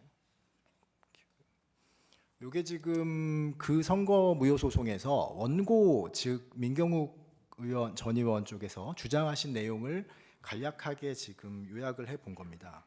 요 보시면은 투표 단계에서 미리 투표 결과 후보자별 투표수의 대강을 확정하고 그리고 두 번째로는 그 투표 단계에서 이건 사전 투표 단계인 것 같은데요. 선관위 서버를 먼저 조작을 합니다. 그래서 사전 투표수를 부풀려야 돼요. 그리고 세 번째로 위조된 불법 사전 투표지를 다량 제조한 다음에 사전 투표함에 미리 투입을 해놔야 됩니다. 그리고 개표 단계에서는 투표지 분류기를 먼저 조작을 해야 돼요. 그리고 선관위 서버를 조작해야 되고 그리고 그날 투표된 실물 투표지에 대해서 개표 상황표 수치랑 결과 공표 수치를 모두 조작을 해야 됩니다. 그래서 목표된 자기가 처음에 아까 투표 단계 1번에서 목표했던 수치에 근접하게 만들어야 돼요. 그리고 개표 이후에 증거 보전 이전에는 요게 아무리 맞추려고 해도 수치가 잘 안 맞을 수 있겠죠. 그래가지고 다량의 위조된 당일 투표지와 사전 투표지를 또 급조를 합니다. 그러고 나서 그 수치에 맞춰가지고 봉인된 투표함에서 넣어졌던 투표지를 빼고 자기들이 위조한 투표지를 집어넣어야 됩니다. 요게 원고가 주장한 부정선거의 논리입니다. 요 보시면은 제가 빨간색으로 표시해놨는데요. 조작과 불법 투입이 지금 몇 번이 이루어져 있냐면 대략 한 5에서 6번 정도 이루어집니다. 사무총장으로서 이거 가능하다고 보십니까? 그 이게 지금 그 부정선거 주장하시는 분들이 네, 한 맞습니다. 거라고요. 예, 기본적으로 잘 이해가 안 가는 부분은 네, 저희들 입장에서는 개표 단계에서 이미 다 확정이 된다고 보는 거거든요. 그 개표 현장에서 실질적으로 실물 투표지를 가지고 분석이 다 끝나는 건데 그 전에 예를 들어서 투표 단계나 그 분류기를 조작하거나 뭐 하는 것은 그러니까 개표장이나 투표장에서 뭔가 어떤 조작을 하면 모를까 그 개표 상황표가 확정되는 순간 다 끝나는 건데 그 이후에 뭐를 더 어떻게 한다는 건지 잘 모르겠어요. 그러니까 불가능하다고 보시는 거죠, 결국은. 그러니까 이런 이론들이 잘 제가 아무리 그 보더라도 이 이론이 성립하지를 않으니까요. 예, 그리고 지금 공직선거법에 따르면은 투표나 개표 현장에는 정당 후보자들이 선정한 참관인들이 4명에서 8명 투표소마다 들어가게 돼 있죠. 그렇게 돼 인원수요? 있습니다. 예. 네, 법상으로 참관인이 참관인 최소 추가 4명에서 네, 최대 8명까지 규정돼 들어가게 돼 있습니다. 있습니다. 근데 이게 모든 정당과 모든 후보자가 각각 추천을 할 수가 있는 거죠. 네. 예. 그런 각각의 이해관계인들이 잔뜩 모인 곳에서 저런 투표 조작 사태가 벌어질 수 있다고 생각하십니까? 그러니까 이게 조금 저희들이 쉽게 동의 못하는 이 그러니까요. 시나리오 구조거든요. 거기다가 그래서- 잠시만요. 거기다가 바로 이 대법원 사건에서는 그 부정투표를 주장하시는 분이 사전투표용지 일련 번호 QR 코드가 조작됐다 이런 주장도 또 하셨어요. 네. 그래가지고 사전투표지 45,565표 요거를 부정투표를 주장하시는 분이 제공한 프로그램을 이용해서 검증을 합니다. 그랬더니 그 검증 결과 선관위가 부여한 일련 번호랑 다 일치한다는 결론이 나왔어요. 그 계속 말씀드리는데 그거는 이 선거 소송을 통해서 이미 확정된 그 사실관계나 판단이에요. 네. 그런데 선관위 사무총장을 불러놓고 그런 내용에 대해서 자꾸 질문하는 게 예. 그게 무슨 의미가 있을까 싶습니다. 그러니까 여기까지만 제가 네. 부정선거에 대해서 여쭤보겠습니다. 종합해서 하나만 여쭤볼 건데요. 피청구인은 2025년 1월 15일에 자기 페이스북에다가 자필 편지를 올렸습니다. 네, 거기서도 부정선거를 주장했습니다. 그리고 이 사건에서도 답변서를 통해 가지고 부정선거 의혹을 계속해서 제기를 하고 있습니다. 심지어 그게 자기의 비상계엄 원인이라고도 합니다. 그런데 그런 주장 내용 전부 다 방금 보여드린 그 대법원 판결 사안에서 전부 다 제기된 의혹입니다. 즉 아까 증인께서 잘 말씀해 주셨듯이 전부 다 21대 총선에서 문제된 거죠. 네. 네. 그러면은 지금 증인이 사무총장으로서 치른 22대 국회의원 선거에서는 부정선거 있었나요? 저는 당연히 없었다고 생각을 합니다. 그리고 그러니까 과거에 선거관리위원회가 잘못한 점이 분명히 있어요. 네. 지금 나타났고 그 국정원 컨설팅 과정에서도 이 서버의 보안이 취약했다는 점도 다 인정을 합니다. 그런데 22대 국선 과정을 치르면서 다 개선을 했다고 하거든요. 그렇다면 적어도 계속적으로 부정선거 시비 논란을 가져오기 위해서는 22대 국선에서도 그러면 어떤 일이 있었냐? 그 서버나 이런 부분들 보안 대책을 다 수립했는데도 불구하고 어떤 점이 부족해서 어떤 사태가 일어났고 실제적으로 CCTV 투표함 24시간 CCTV 전부 공개 조항이나 아니면 수검표 과정을 도입했음에도 불구하고 개표 과정, 투표 과정에서 어떤 문제점이 발생을 했냐 예. 이런 부분들이 논의가 됐으면 좋겠는데 예, 거기까지만 일단 네. 좀 듣겠습니다. 충분히 전달은 된 것 같고요. 그러면은 결국은 피청구인은 검증을 하고 대법원에서 감정 절차까지 진행됐던 확정 판결을 신뢰하지 않는 것처럼 보이거든요. 이게 증인께서는 30여 년간 지금 판사로 재직을 하셨잖아요. 그리고 피청구인 역시 법조인이셨고요. 그런데 이렇게 대법원 확정 판결도 믿지 못하겠다는 이런 피청구인의 주장을 어떻게 생각하시나요? 피청구인이 그런 주장을 한 적이 있나요? 네, 아까 말씀드렸다시피 1월 15일자 자기 페이스북에서 그렇게 말씀하셨습니다. 그 내용에 대해서는 잘 모르겠습니다. 네. 어쨌든 지금 그 21대 국선이나 뭐 이런 부분을 가지고 이제 저한테 말씀을 하시면 저는 대법원 판결로 그 사안은 전부 밝혀졌다라고 말씀드릴 수밖에 없는 내용이고요. 한 가지만 예. 죄송합니다만 그러면은 지금 피청구인은 계속 주장하는 게 증인도 인정하시다시피 21대 선거가 부정선거라고 해서 지금 이 사건 비상계엄을 했다는 거거든요. 근데 21대 선거라고 하는 거는 지금 상황에서는 과거의 사실인 거죠. 그렇죠? 그럴 수밖에 없지 예. 않았습니까? 근데 판사를 하셔갖고 잘 아시겠지만 비상계엄 선포는 전시사변 또는 이에 준하는 비상사태가 현존해야 되는 거죠. 그 부분 질문을 안 하시는 것으로 하시죠. 예. 알겠습니다. 자, 그렇다면은 증인은 죄송한 말씀이시지만 피청구인과 대학 동기시죠. 대학 동기는 예. 맞습니다. 그리고 근데 피청구인이 지금 주장하는 부정선거 의혹에 대해서 증인에게 물어보거나 확인을 요청한 사실은 한 번도 없었죠. 네. 네. 근데 증인께서는 이런 부정선거 의혹 제기에 대해서 여러 번 선관위 보도자료를 내면서 반박을 하셨죠. 네. 네.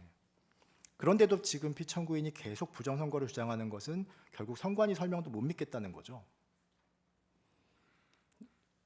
결국은 그렇게 되기는 합니다. 예. 이렇게 보면은 피청구인은 지금 국회는 반국가 단체다. 대법원도 못 믿겠다. 선관위도 못 믿겠다. 지금은 이 사건에서 헌법재판소도 못 믿겠다. 심지어 친구인 증인도 못 믿겠다. 이러는 건데 이 정도 되면 피청구인은 우리나라의 정상적인 시스템은 전부 배척하고 있는 거 아닌가요? 적절하지 않은 질문인 것 같습니다. 알겠습니다. 여기까지. 네. 피청구인 대리인께서 강조하신 그 일장기 투표, 네. 그 인천 연수구에서 민경천 의원이 하신 일장기 투표인데 그게 그 연수구에서 그 표차가 1,900여 표차였고 아까 말씀하신 일장기 투표가 294표였는데 그 중에 원고가 오히려 137표가 무효가 되고 그 소외 후보는 111표가 무효돼서 오히려 이제 원고한테 불리한 결과가 되고 결과적으로 선거 결과에 아무런 영향을 미치지 못해서 결국 선거 무효 소송이 기각이 되지 않았습니까? 그 판결문에 그렇게 돼 있는 것으로 알고 있습니다. 예, 그러니까 지금 피청구인께서는 많이 강조하셨지만 제안하겠습니다. 예. 피청구인 17분 하십시오.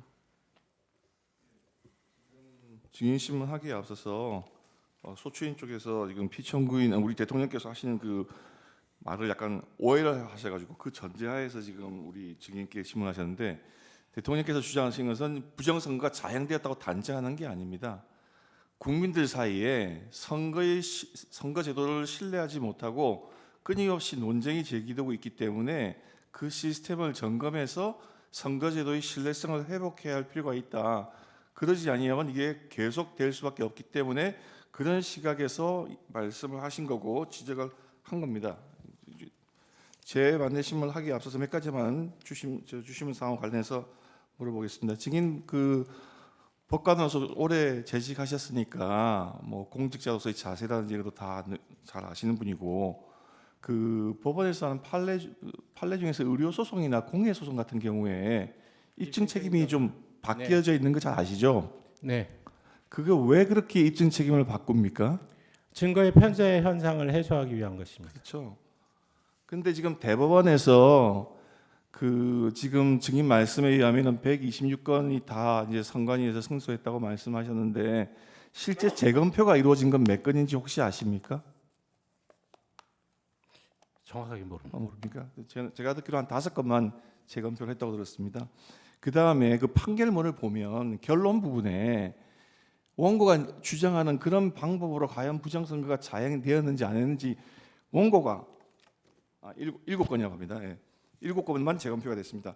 근데 그 판결문에 보면 부정선거가 자행되었다고 주장하는 원고가 범인을 특정하고 일시 장소를 특정하고 그 구체적인 범행 방법을 다 입증하지 않았기 때문에 선거가 무효가 아니다 이렇게 판결합니다. 이거를 일반 국민들이 어떻게 받아들이냐면 중앙선거관리위원장은 대법관, 중앙선거관리위원 중에 상당수는 법관 출신, 각급 선거관리위원회 위원장은 판사, 그리고 선거의 모든 자료는 중앙선거관리위원회가 가지고 있고, 그러면 이건 심판장과 플레이어가 한 몸이 되어 있는 상황이고, 이게 만약에 선거 무효가 되면은 대법관과 부장판사들도 법적인 책임이 질 거기 때문에 이게 다른 소송에서는 증거의 편제, 증거의 관리가 일방에 있기 때문에 입증 책임을 완화함에도 불구하고 정작 국민 주권을 행사하는 중요한 선거 소송에 있어서는 마치 원고한테 검사한테 입증 책임을 구하듯이 그렇게 판결한 게 맞느냐 하는 게 지금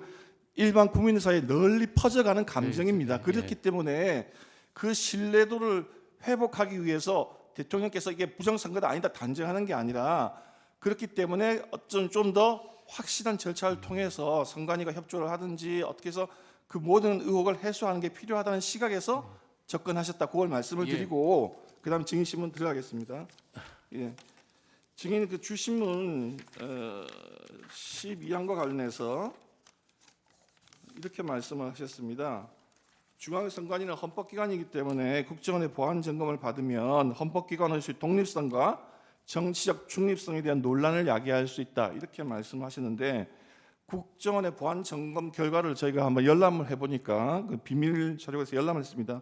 요지가 이렇게 돼 있어요. 그 중에 하나는 보안 용역 회사의 직원과 선관위 직원이 아이디와 패스워드를 공유하는 경우도 있고 심지어는 용역 회사 직원들이 하나의 아이디와 암호를 공유하는 경우도 있어서 보안 관리가 아주 엉망이었다 이렇게 돼 있습니다. 이건 물론 증인께서 사무총장 오시기 전의 일입니다. 그러니까 증인을 뭐 힐책하거나 하는 게 아니고 그렇게 돼 있습니다.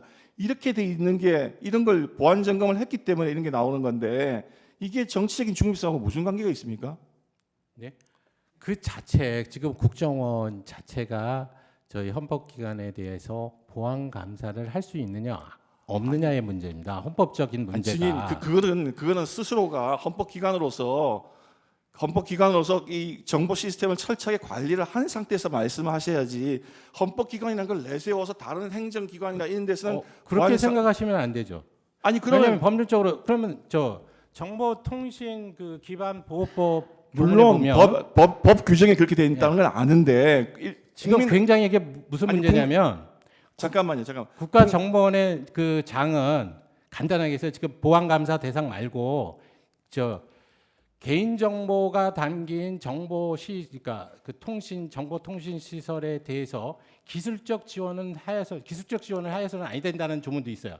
자, 지금 네? 제가 말씀을 아니, 그러니까 그 말씀을 취지가 뭐냐면 그 정치적인 중립성하고 이게 네. 무슨 관계가 있습니까? 감사원이 헌법기관에 대해서 이 들여다보면서 거기가 가진 소위 정보를 취득해서 이거를 관리를 하면 문제가 생길 여지가 있다라고 보는 겁니다. 아니 그러면은 그 어떤 이 보안 점검 결과에서 나온 데이터를 가져가지 않게 하고 그 다음에 이 취약점에 대해서 점검을 해서 곧 개선하면 되는 것이지 그거를 헌법기관에서 거부한다고 헌법기관이라는 이유로 거부를 하면 일반 국민들이 받아보기에는 신뢰도가 떨어진다 그 말씀하고 그다음 그러면 똑같이 법원이나 국회도 지금 국정원의 보안 감사를 받으셔야죠. 다음 물어보겠습니다. 네?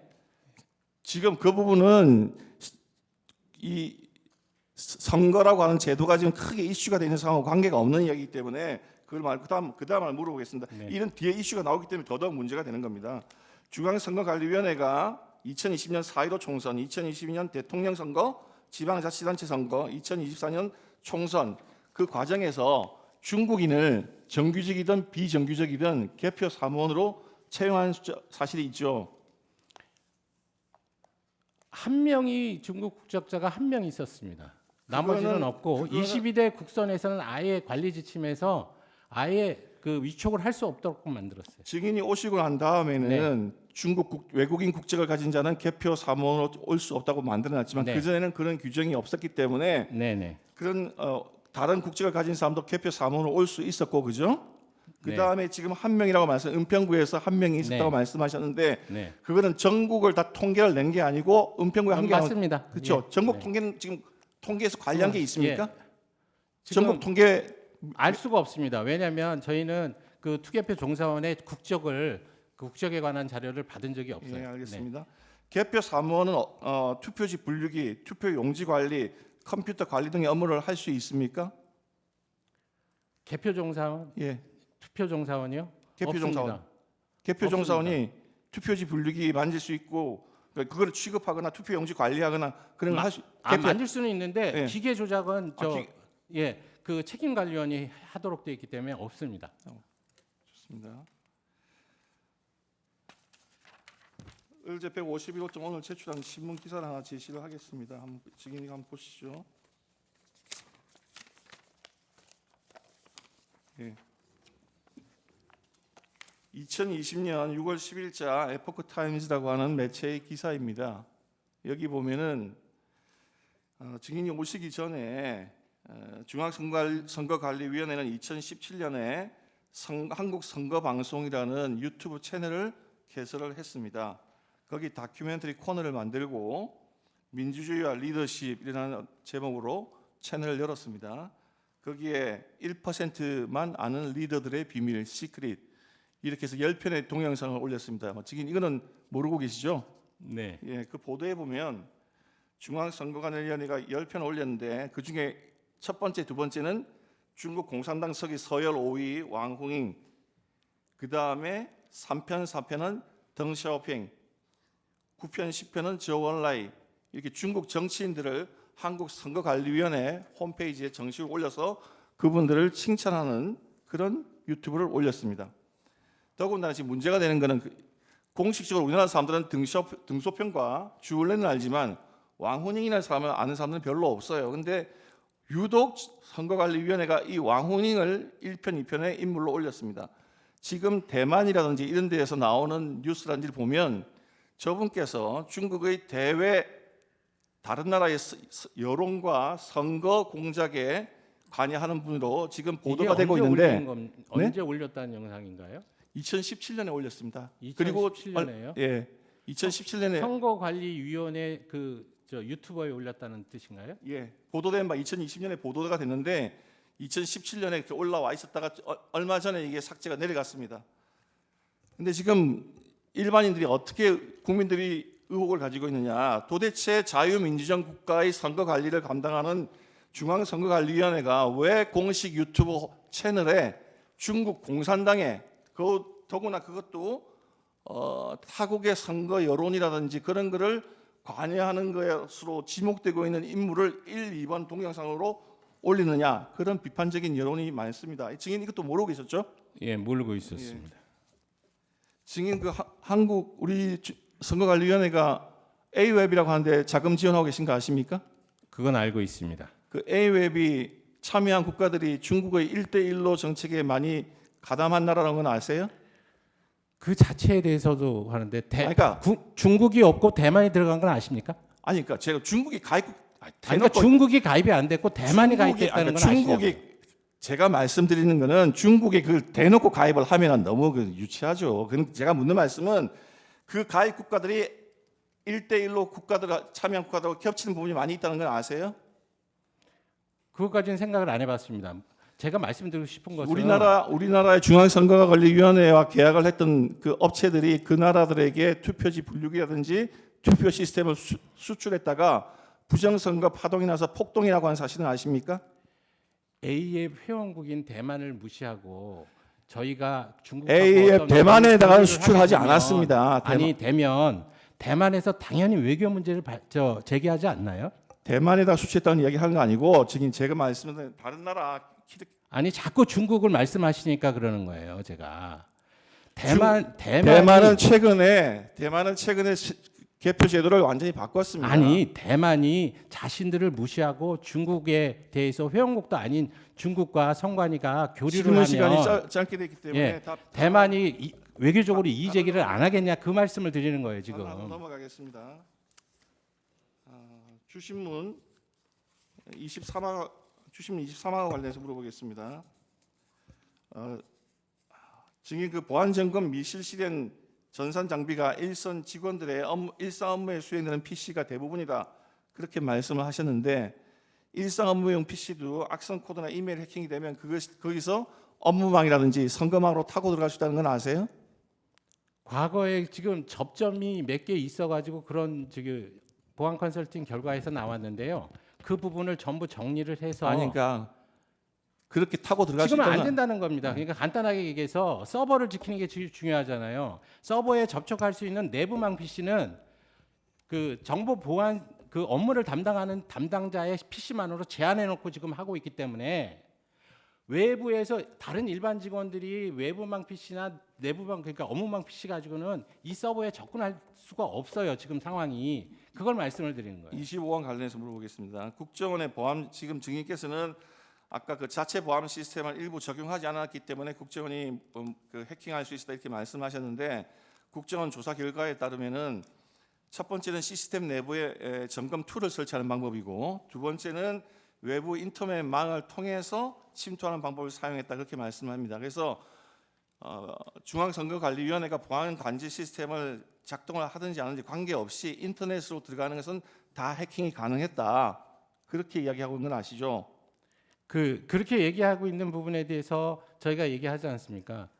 그쪽에서 비협조라고 하는 사항으로 들고 있는 게 저희하고 상의 없이 해킹, 모의 해킹을 위해서 점검 툴을 설치한 부분이 있어요. 증인, 그거는 제가 방금 말씀하신 네. 두 가지 유형 중에서 첫 번째 일을 하시는데요. 그게 적발이 돼 가지고 우리가 삭제를 해버립니다. 아니, 그러니까 지금 말씀 지금 들으세요. 내용은 아니, 내부에다 심는 것뿐만 아니라 그 점검 툴 자체를 원래 보안 점검은 두 가지 방법으로 하는데 네. 첫 번째 방법은 내부에 그 점검 툴을 심는 방법이고 두 결국은 번째 내부에 점검 툴을 심는 거와 외부 망을 통해서 해킹한 거하고 동일한 사안이 됐다 그런 말씀을 드리는 아닙니다. 거예요. 그거는 지금 그 아까 좀 전에 여기 그 센터장에 나와서 말씀을 네네. 하시는데 두 가지 방법이 있는데 지금 보안 관제 시스템을 작동했다고 하는 건 그거는 관계없이 외부에서 인터넷으로 침입이 가능했고 두 번째는 지금 말씀하시는 그 점검 툴을 설치하는 거 그거를 말씀을 지금 우리 중앙선관위 관제 시스템이 적발을 했다고 하시는데 이 점검 툴은 굉장히 단순한 툴이기 때문에 전문 해커들이 설치되는 것 자체가 문제고 메모리에 의해서 쉽게 설치할 수 있다고 하는 것 자체가 문제였고 두 번째는 그 센터장 말씀에 의하면은 전문 해커들은 세계 10대 보안 프로그램을 돌려서 그걸 뚫는 정도의 수준을 가지고 설치를 하기 때문에 지금 간단한 그 점검 툴 설치가 됐다는 것 자체가 이게 보안 시스템이 허술하다는 걸 말씀하거든요. 그러니까 점검 툴 자체를 저희 시스템이 보안 시스템이 적발해서 그거를 삭제를 하는 그 기능을 갖고 있다라는 뜻입니다. 원래 점검 툴을 설치할 테니까 그걸 삭제하지 말라고 미리 이야기했다고 하는 사실은 모르시나요? 아니라니까요.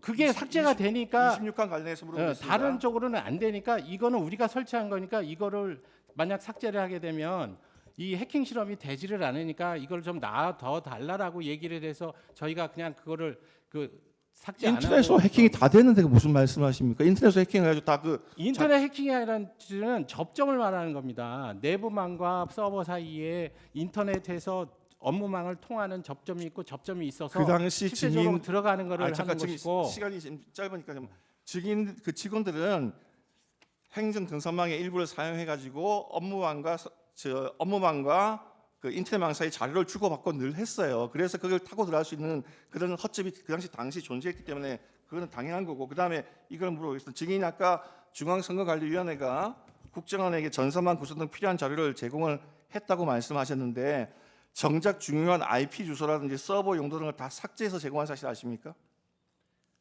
그게 보안 관계 때문에 삭제를 했었는데 그것 때문에 작업이 어렵다 그래서 안 가린 상태에서 완전한 그 정보를 다 제공했어요.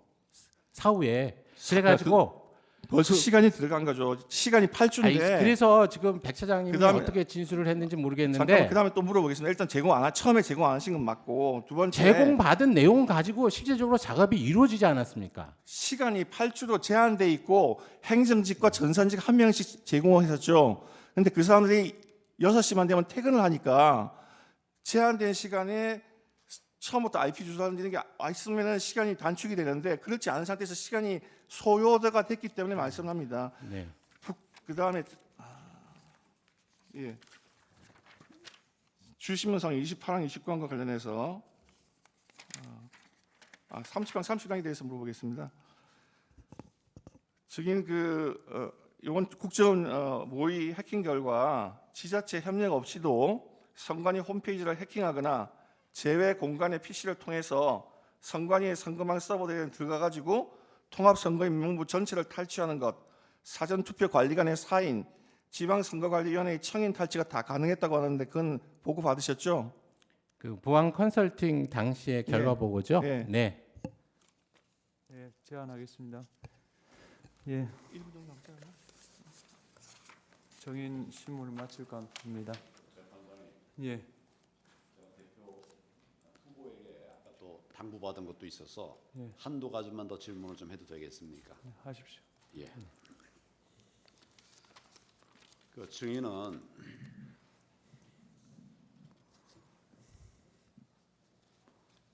국정조사 특위에서 증인이 선관위 사무총장이 된 이후에 선거, 즉 22대 국회의원 선거에서 선관위가 어떤 잘못을 했는지 지금 나와 있나요? 이렇게 물으셨어요. 잘못한 것이 없다는 이런 말씀을 하신 거죠. 22대 총선에서는 아무 문제가 없었다고 생각하십니까? 아닙니다. 선거 관리에 대한 하자가 10몇 건 정도 발생했습니다. 예를 들어서 공직선거법 제 157조, 158조 뭐 잘 아실 거예요. 투표관리관은 투표 용지를 교부함에 있어서 사인, 즉 개인 도장을 찍게 되어 있는 것은 잘 아시죠? 법상 그렇습니다. 법상 그렇죠. 그런데 지금 선관위에서는 투표관리관 개인 도장을 사용하지 않고 있는 것도 잘 아시죠? 규칙으로 인사날이 할수록 인사날이로 가름할 수 있도록 해놨습니다. 법에 정해져 있는 것을 규칙으로 바꿀 수 있습니까? 법에 그러니까 명백하게 법 취지 자체에 위반되지 않는다고 법원이나 헌재에서 결정이 났습니다. 법에 명백하게 투표관리관의 사인, 개인의 도장을 찍도록 돼 있어요. 그걸 규칙으로 바꿀 수 있습니까? 실질적으로 이 행정적인 절차에 관한 규정이라고 봐서 법원이나 헌재에서 이에 대해서 불법이 아니라고 지금 판단이 났습니다. 이 사안은. 법의 규정을 가사 판결이 났다 하더라도 마음대로 바꿀 수 없는 거예요. 법은 살아 있는 겁니다. 결국은 대법원 판결하고 헌재의 결정을 부인하시는 것밖에 안 되는 겁니다. 그 법이 주장은. 우선입니까? 판결이 우선입니까? 법의 해석 권한은 법원, 헌재에서 갖고 있습니다. 명백하게 이 조항에 대해서 개선되지는 않았죠. 규칙은 그대로 있고요. 22대 국선 때도 법대로 해달라는 요청이 있었는데 제가 현실적인 여건을 고려할 때 도저히 법대로는 못하는 그 상황이라고 판단을 해서 규칙에 따랐습니다. 그리고 제 개인적인 소신은 법률이 규칙에 따라서 개정돼야 된다고 생각합니다. 개정되기 전에는 법을 따라야 되는 거죠. 또 말씀드리지만 두 번째 그렇게 얘기를 질문하겠습니다. 하면 저 대법원 판결과 저 헌재를 부정하시는 내용이 되고 실제적으로 그 법률 해석에 대한 최종적인 유권 권한은 대법원에 있습니다. 그런데 대법원에서 헌재에서 유권 해석을 해줬는데도 불구하고 법률 해석을 개인적으로 하시면서 이게 잘못됐다고 말씀을 하시면 제 입장에서는 드릴 말씀이 없습니다. 제가 해석하는 게 아니라 법 조항을 말씀드린 거예요. 법 조항에 맞지 않게 지금 말씀하신 대로 규칙으로 바꿨다고 그러잖아요. 그 절차적인 둘째 질문을 말씀드리겠습니다. 중앙선관위원회의 공식 홍보 영상 내용을 보면 종이가 원상태로 회복하는 기능이 적용된 특수 재질 사용이라고 적혀 있습니다. 이게 지금도 그렇게 되어 있습니까? 지금 제가 보고 받기에는 원상 회복 용지? 뭐죠? 명확하게 선관에서 발표한 것은 그런 원상태로 네. 회복되는 기능이 적용된 특수 재질 용지. 네. 그런 영상으로 해가지고 지금 그 국민들 사이에 불필요한 논란을 가져왔다고 해서 그 영상을 삭제한 것으로 알고 있습니다. 최근에 이제 그 영상을 내렸다 이런 얘기시죠? 네. 왜 내렸습니까? 지금 말씀드린 국민에게 불필요한 오해를 가져온다. 이게 무슨 형상 기억 종이라는 말을 우리가 한 적이 없는데 그것을 형상 기억 종이라고 선관위가 했다.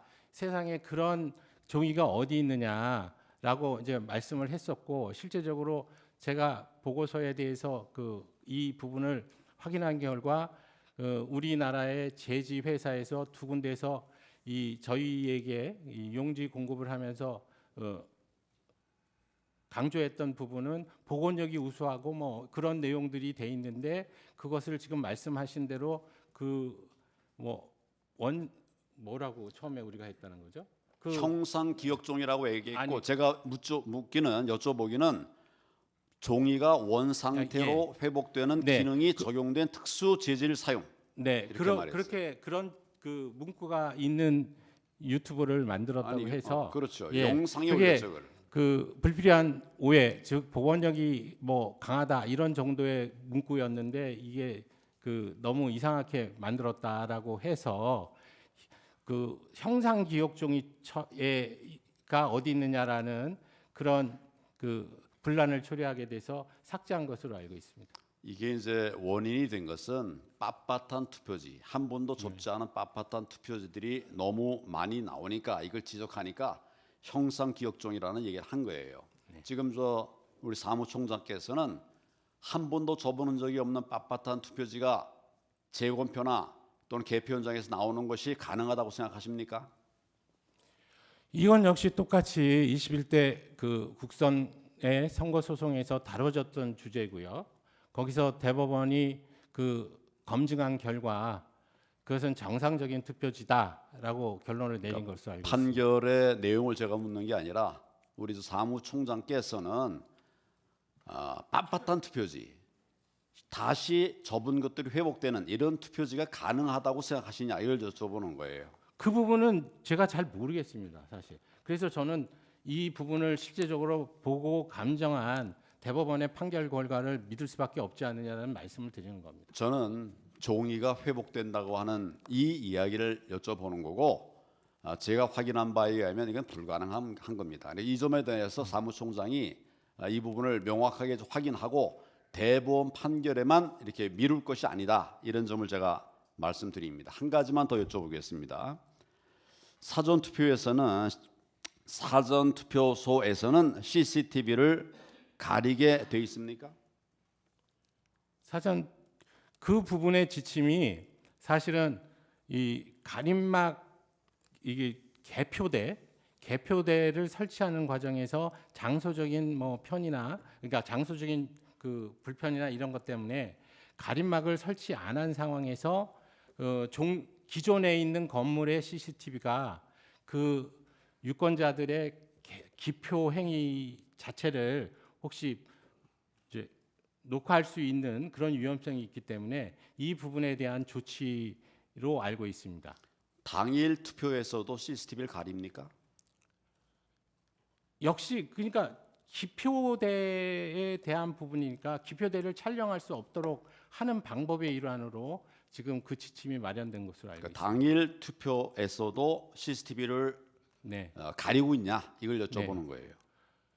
지금 말씀드린 대로 기표대를 촬영할 수 있는 CCTV가 있으면 이걸 못하게 할 필요가 있으니까 그걸 가릴 수밖에 없죠. 이 사무총장께서 좀 잘못 알고 계시는 것입니다. 지금 아예 선관위 지침으로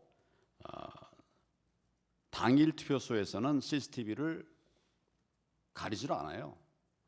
근데 사전 투표소에서만 CCTV를 가린다.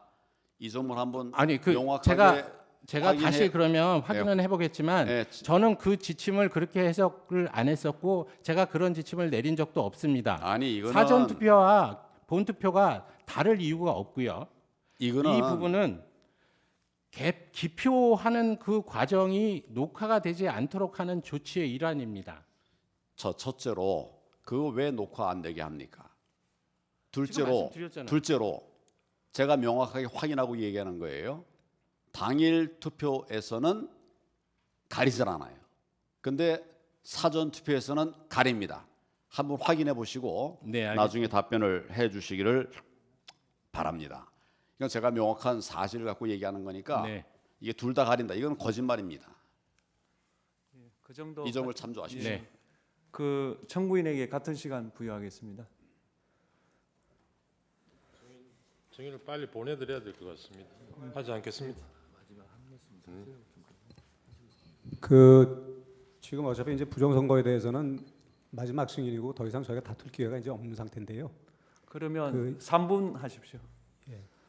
잠깐 3분만 그러면 두세 개만 물어보겠습니다. 증인 국회에서 저번에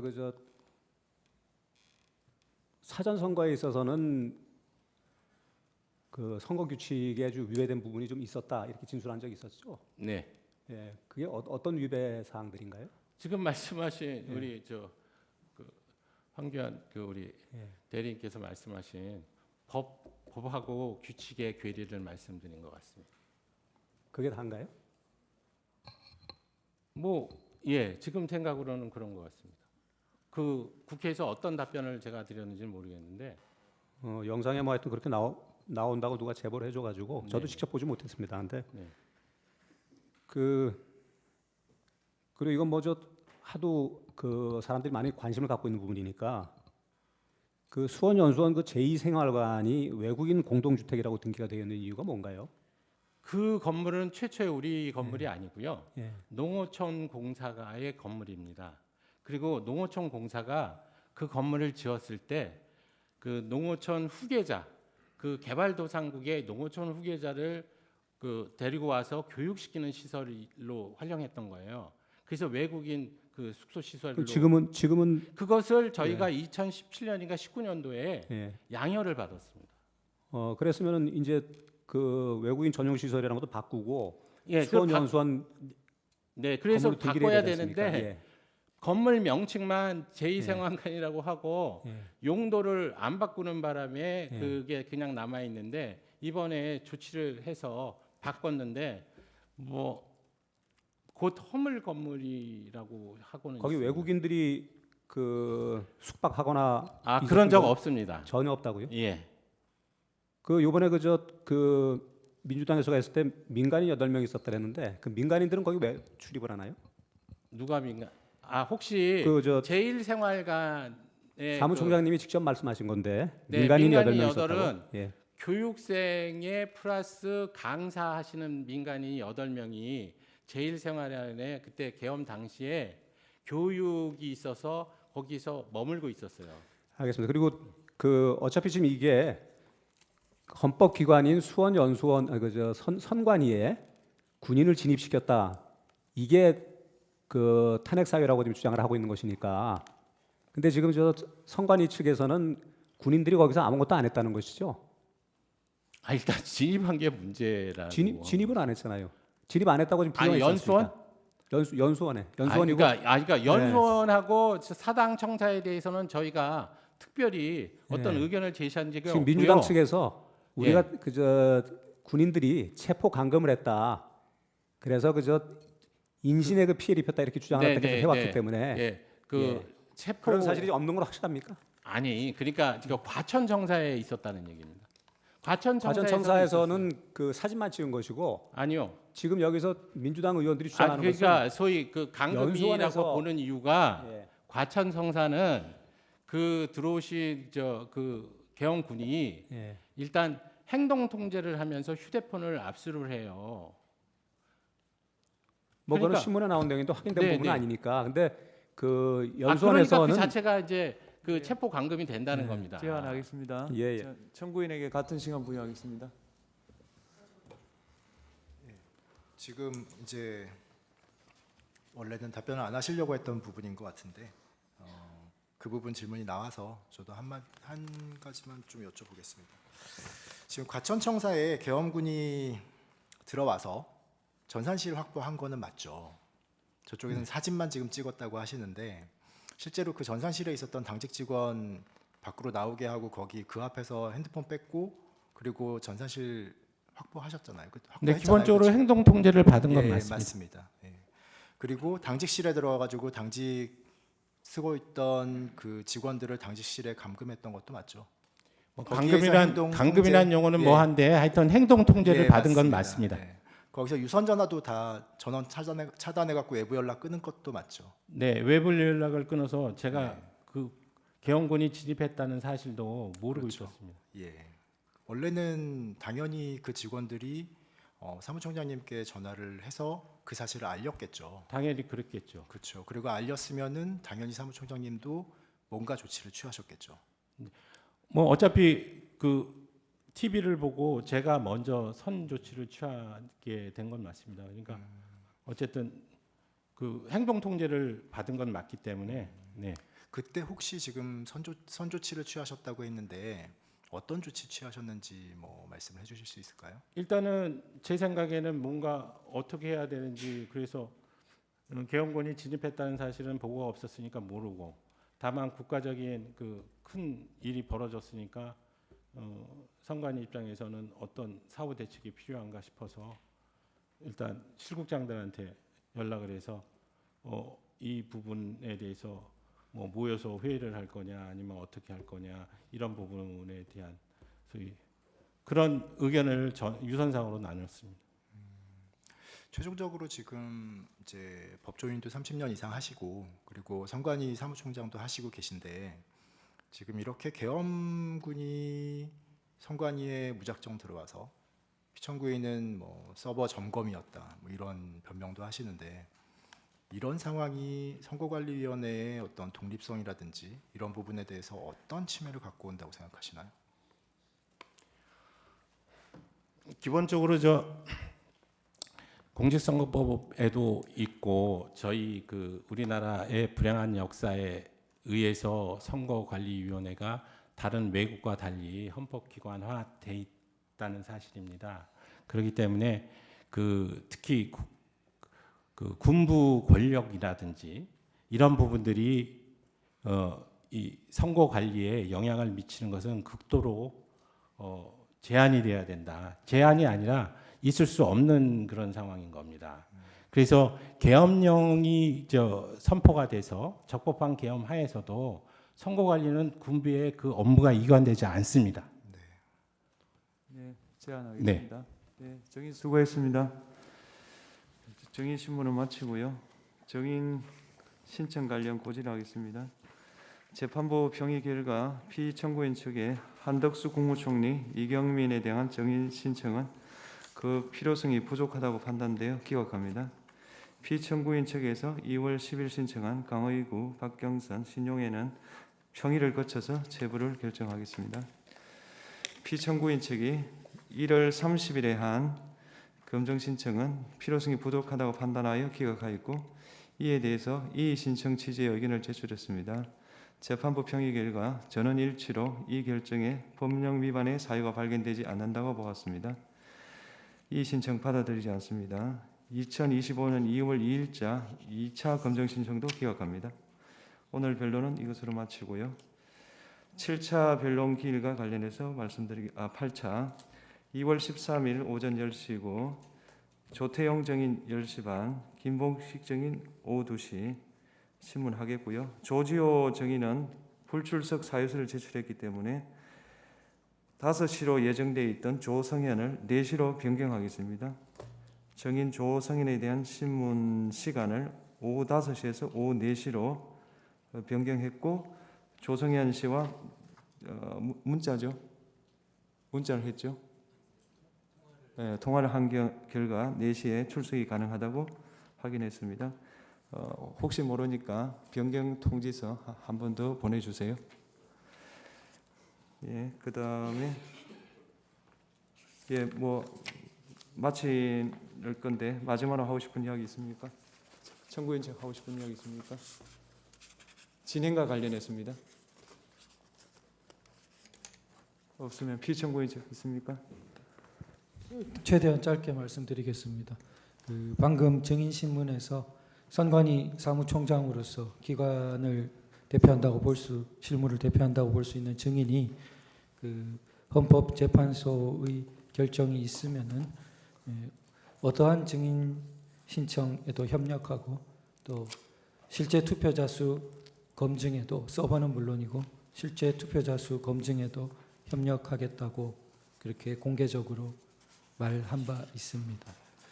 지금 현재 이 국가적으로 가장 엄중한 이 탄핵 사건에 있어서 주요한 쟁점으로 되어 있는 바 부디 재판장님과 모든 재판관님들 2차 기각이라는 그런 부분이 있으시지만 다시 한 번만 이번에 선관위 사무총장 증인이 저렇게 협력하겠다고 국민들 앞에서 말하고 있는 마당에 다시 한 번만 재고해 주실 것을 간곡히 호소드립니다. 2월 13일 오전 10시에 8차 기일 진행하겠습니다. 네, 마치겠습니다.